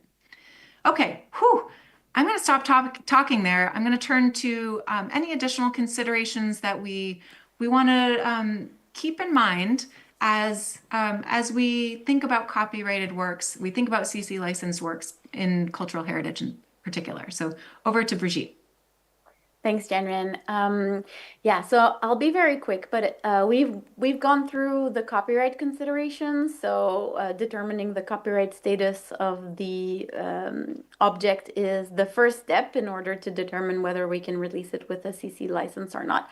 And think of copyright and the public domain as yin and yang, so to speak. Oh, and Janrin, if you could show the slide. Sorry, back to the slide deck.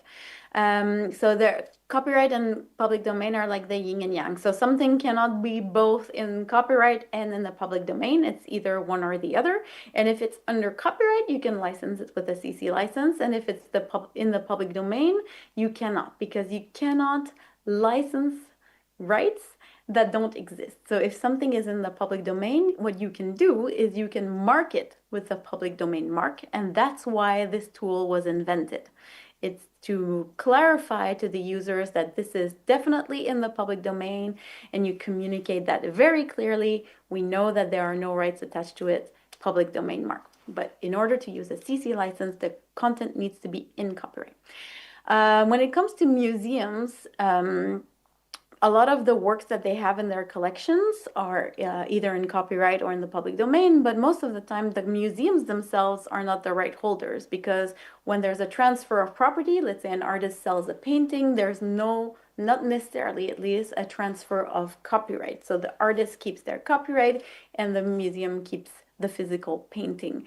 That means that the museum, if it wants to make uses of that painting, reproductions on postcard, etc., it needs to have permission from the artist who retained the copyright. And if it chooses to digitize that painting to make it available online, it also needs permission from the artist. And if it wants to release it under a CC license, it also needs permission from the artist who retained the right. So when it comes to museums, they're often not the copyright holder. And so it becomes a little tricky when it comes to choosing to release the digital reproductions in online. So we often advise start with public domain materials in your collection and release them with a public domain mark. I'll spare the detail because I know we're running out of time, but we already mentioned that there are other considerations beyond copyright. And those have to do with privacy, with data protection, but also with other types of rights, including rights protecting indigenous peoples' heritage and knowledge. And like I already mentioned, there are some other tools that can be used in combination with the CC licenses in order to determine what are the access and use conditions applicable for these elements of indigenous heritage. There's also more considerations that I already alluded to. Sometimes heritage can be culturally sensitive. I'm thinking sometimes funeral objects or objects that have a spiritual or sacred meaning. They are sometimes not meant to be shared openly, and so these restrictions that arise often from customary law can conflict with their public domain status under copyright, and there we caution museums and other institutions into looking into all the different governance frameworks over those elements of heritage beyond copyright. So it's not enough just to say, oh, it's in the public domain, we can release it openly. We need to look at these other considerations as well. And I already mentioned vulnerable groups. So these can be children, for example, minors, or people belonging to minorities, visible minorities, or other groups that are marginalized or have been subject to discrimination.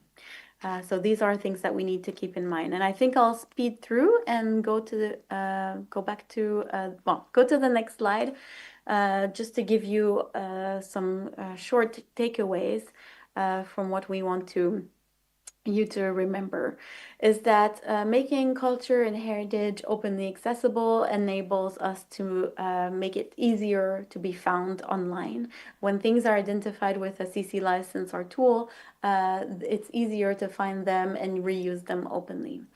We can also reach broader and more diverse audiences. This is, I think, the whole philosophy behind Wikipedia and the Wikimedia projects, is that by going online and sharing this openly, we can reach a lot more people than keeping them in a physical space with a lot of physical barriers.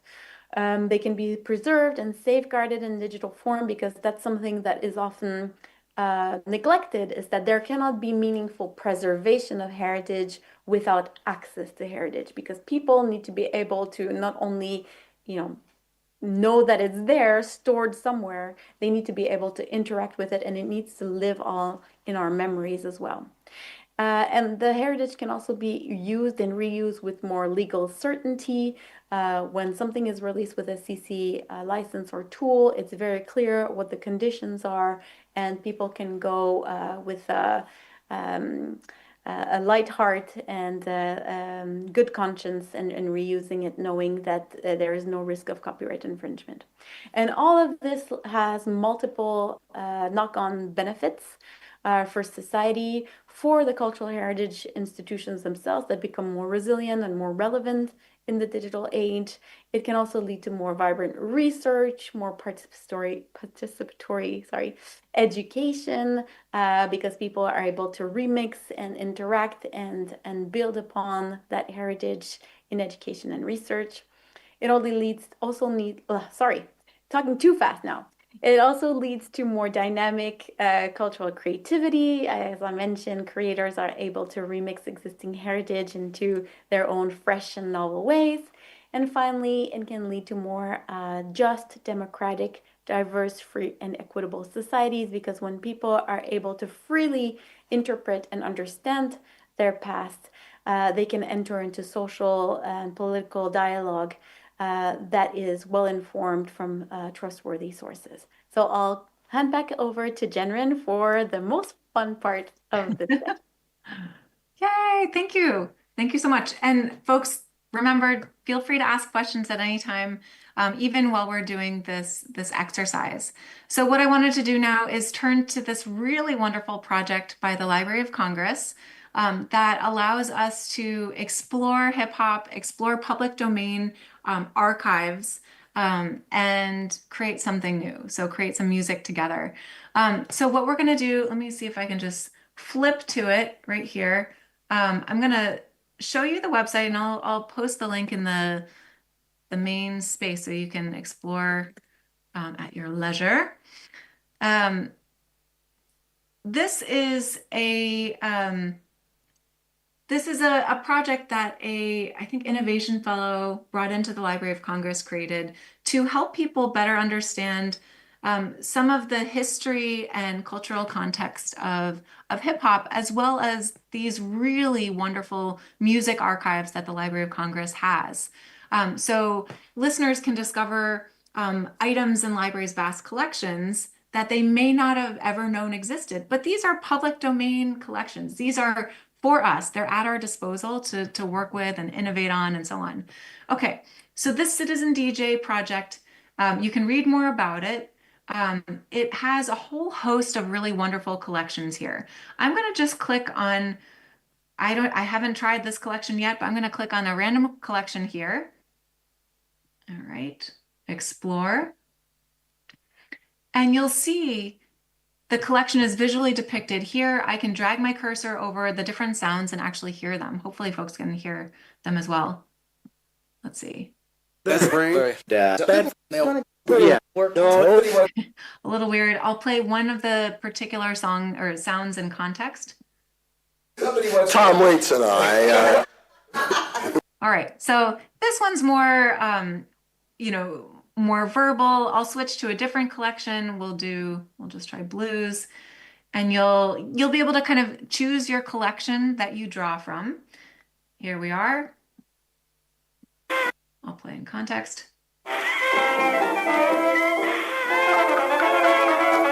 Okay, so you will have the chance to select your own song or select your own musical clip. And then what we're going to do is we're going to actually play with it. We're going to remix it. So you'll be able to click on the remix button and you'll see it's automatically set to some drum beats that have been generated. These are CC by SA licensed, and you are able to adapt them and change them however you want. But we know with CC by SA licenses, the adaptations that you create must have a CC by SA license attached to them as well. They are put forth into our shared commons in a way that requires continual sharing. Okay, so now let's just listen to what's automatically been generated, and then we'll see how we can play with it a little bit.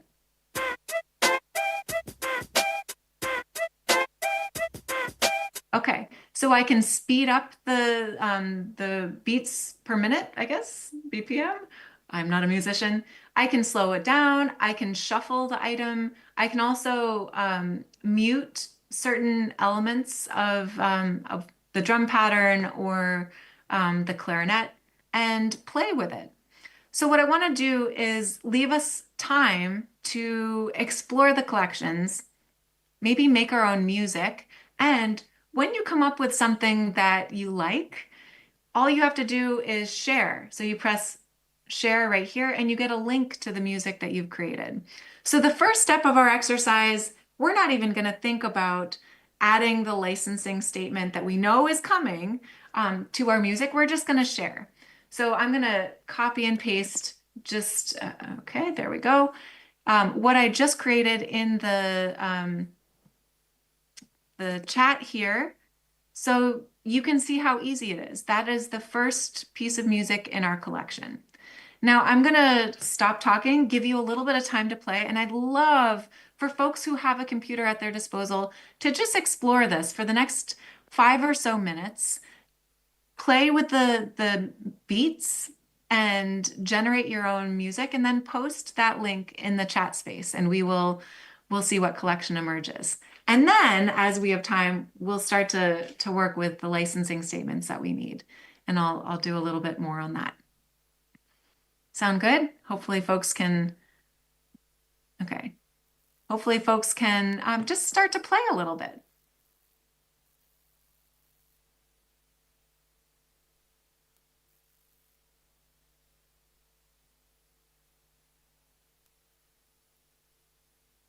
I'm going to set my timer, but please ask questions, or facilitators, feel free to share any questions that folks might have as we go. Okay. Thank you very much, Henry. While we are trying to do the DJ mix, I think if we have any question, we have one question. I want to be sure, do we have any other question that we can ask? But before I hand it over to Luther to ask a question, I just want to ask also a general question to you and to Bridget as well, and it's based on the licensing.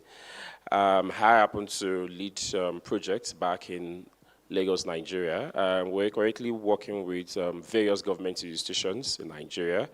One of them happens to be the Lagos State government. And we're working with the Lagos State Government Records and Archive Bureau. That's like the institution in charge of whatever archives that Lagos State have. But we have a challenge with licensing in the project, and the licensing is that they don't want to release their information to us, and then anybody can use that information and they can commercialize it. Now they are okay with releasing the information for educational use. They are okay with it. But unfortunately, the license we could use on Creative, on what's it called, on the Wikimedia Commons for them to release the videos, the pictures, we don't have the options of CC by NC on the Creative, on Wikimedia Commons as it is. So you'd have to probably do a CCSA or not. So with all of those things, because that's like, we've reached like a brick, a wall to see how we can cross this. So with all of this, what do you advise that we can do, and how do we come around this barrier? Thank you. Thank you so much. That's a great question. So, it sounds like there is, maybe a technical and maybe a more of a social norms element to this. So technically, I would assume, I'm not a copyright lawyer, but I would assume the Lagos state government would have the right to apply an ND license to the content that they want to share. That would require, non-commercial. You were saying non-commercial, right? Okay, so a non-commercial element to the works that you want to share. So we have 2 non-commercial licenses. Technically, they would be able to share their work with a non-commercial license. But I think the challenge is, if you want to share it on Wikipedia, yeah, there are specific licenses that are allowed. If it's not shared under the more permissive terms, I don't think you can share it on Wikipedia, but you can share that content in other locations. One option I could see, and this is not necessarily what I would recommend, but I could see, if you needed to share on Wikipedia, you could have content CC by SA licensed there, but then elsewhere, maybe on the government site, you could have the NC license terms.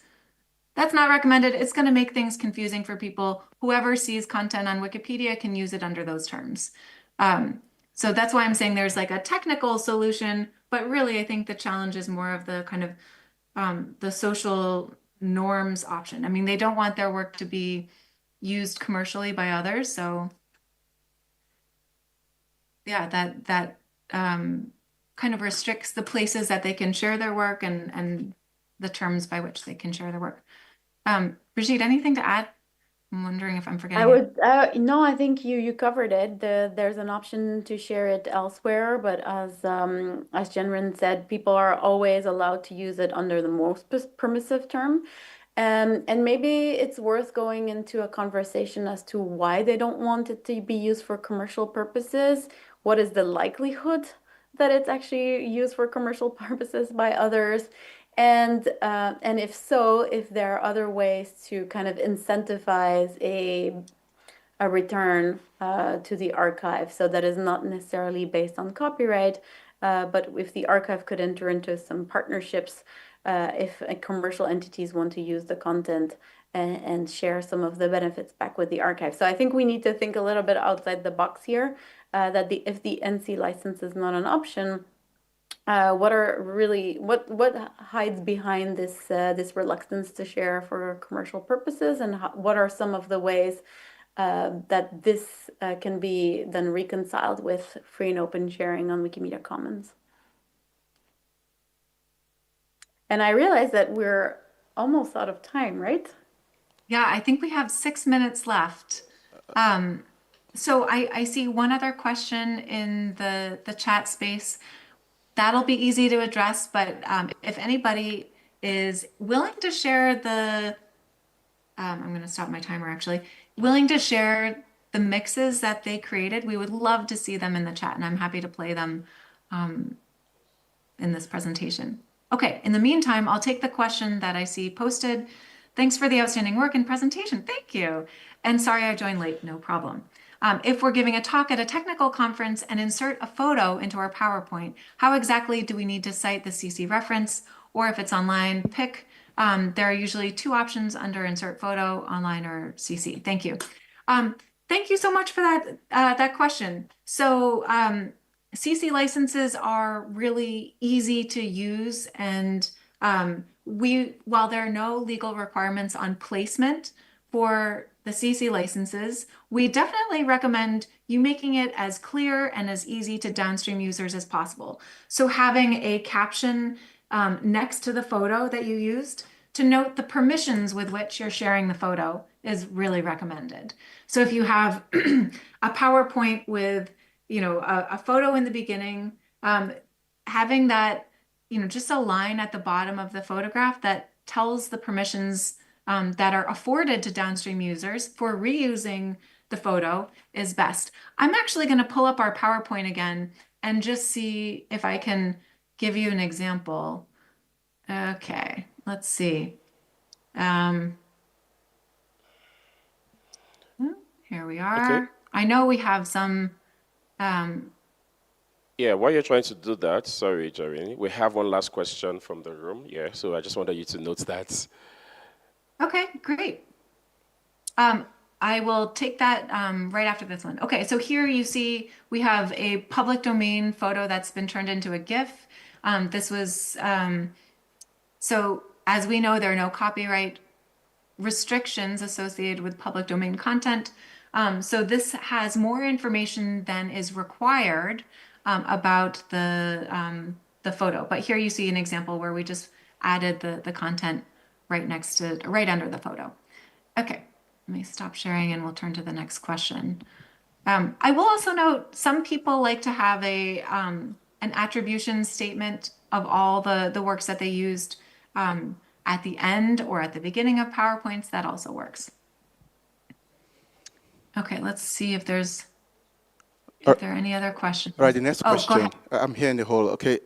So initially at the start, I didn't want to complicate things very early during your presentation. So you've spoken about cultural heritage institutions and how they could put their works out there and what it could lead to, like vibrant research and participatory education, right? Earlier, I think yesterday, I had a presentation here at Wikimania, and I proposed new licenses that could help cultural institutions. And it sparked some debates, on the global GLAM platforms and even here at Wikimania. So I think the question, the last question that was asked here in the hall about getting the license for public institutions or these cultural institutions as well, the question I asked initially about if there's a flexibility for new licenses is what is leading to this other question, because I'm thinking if there's a kind of license that allows for heritage use, research use, and academic use, all intertwined in one, this could be something that the city should be considerate, because for us in the global south, getting licenses to cultural materials is quite different for folks in the global north, right? Because for heritage works specifically, these works have some sort of personal affiliation attachments to the custodians or the owners of this copyright. So I know you've said expressly that there's no conversation in the CC currently to have new license to cater for this, but if we could start considering it to have a license that is CC and is open, but it's just specific to heritage use, academic use, and research use, especially for cultural heritage institutions, it will go a long way in helping us solve some of these problems. So to ask my question now, is there a chance, or is there an opportunity, is there any flexibility, is there a loop where we could have such licenses to help cultural heritage work generally? Thank you. And just to add to that, we have 2 minutes more just to let you know. Yeah, go ahead. Thank you. I'm going to turn that over to Brigitte. I know we have like 1 minute left now, or well, maybe we'll take 2. So Brigitte, go for it. Yeah, very quickly, I wanted to mention something called rights statements, which are very similar to to Creative Commons licenses, are an additional set of tools. You can find them at the website rightstatements.org. And these actually allow you to have more granular restrictions. If you want to share, for example, only for educational use, you can do that with rights statements. So that's another tool in your toolbox. Thank you. And I just posted that in the chat. Excellent. Okay, I know we have probably 30 seconds left, but really quickly, for those of you who had a chance to create some music, I just want to share with you the very bottom of this page, which you'll see has the attributions that you need. So it lays out in really clear terms how you can use this music, why it's free to use, and then how it can be accessed, and then giving attribution. We know we don't need to give attribution for public domain works, generally speaking, where there are no moral rights associated. This is the ideal, though. We always want to give credit to the creators. So here you can copy and paste the public domain music information. And then you can also add in the drum machine sounds that you used to make your music. So here you have the license, you have the author, and you have the link to your music. And then you can title it. You can title your song with whatever title comes to mind. So yeah, if we had more time, we would definitely play around with this a little bit more. But I just want to thank everybody for their time and attention today. It's really wonderful to have the chance to be a part of your wonderful conference, even from afar. And let's keep the conversation open. You can always contact us. I'm going to post I'll post info@creativecommons.org in case you want to get to either of us in the chat space. All right, thank you. Thank you, Brigitte. Thank you, Jerry. I think that will be all once again. So do have a great day. Bye.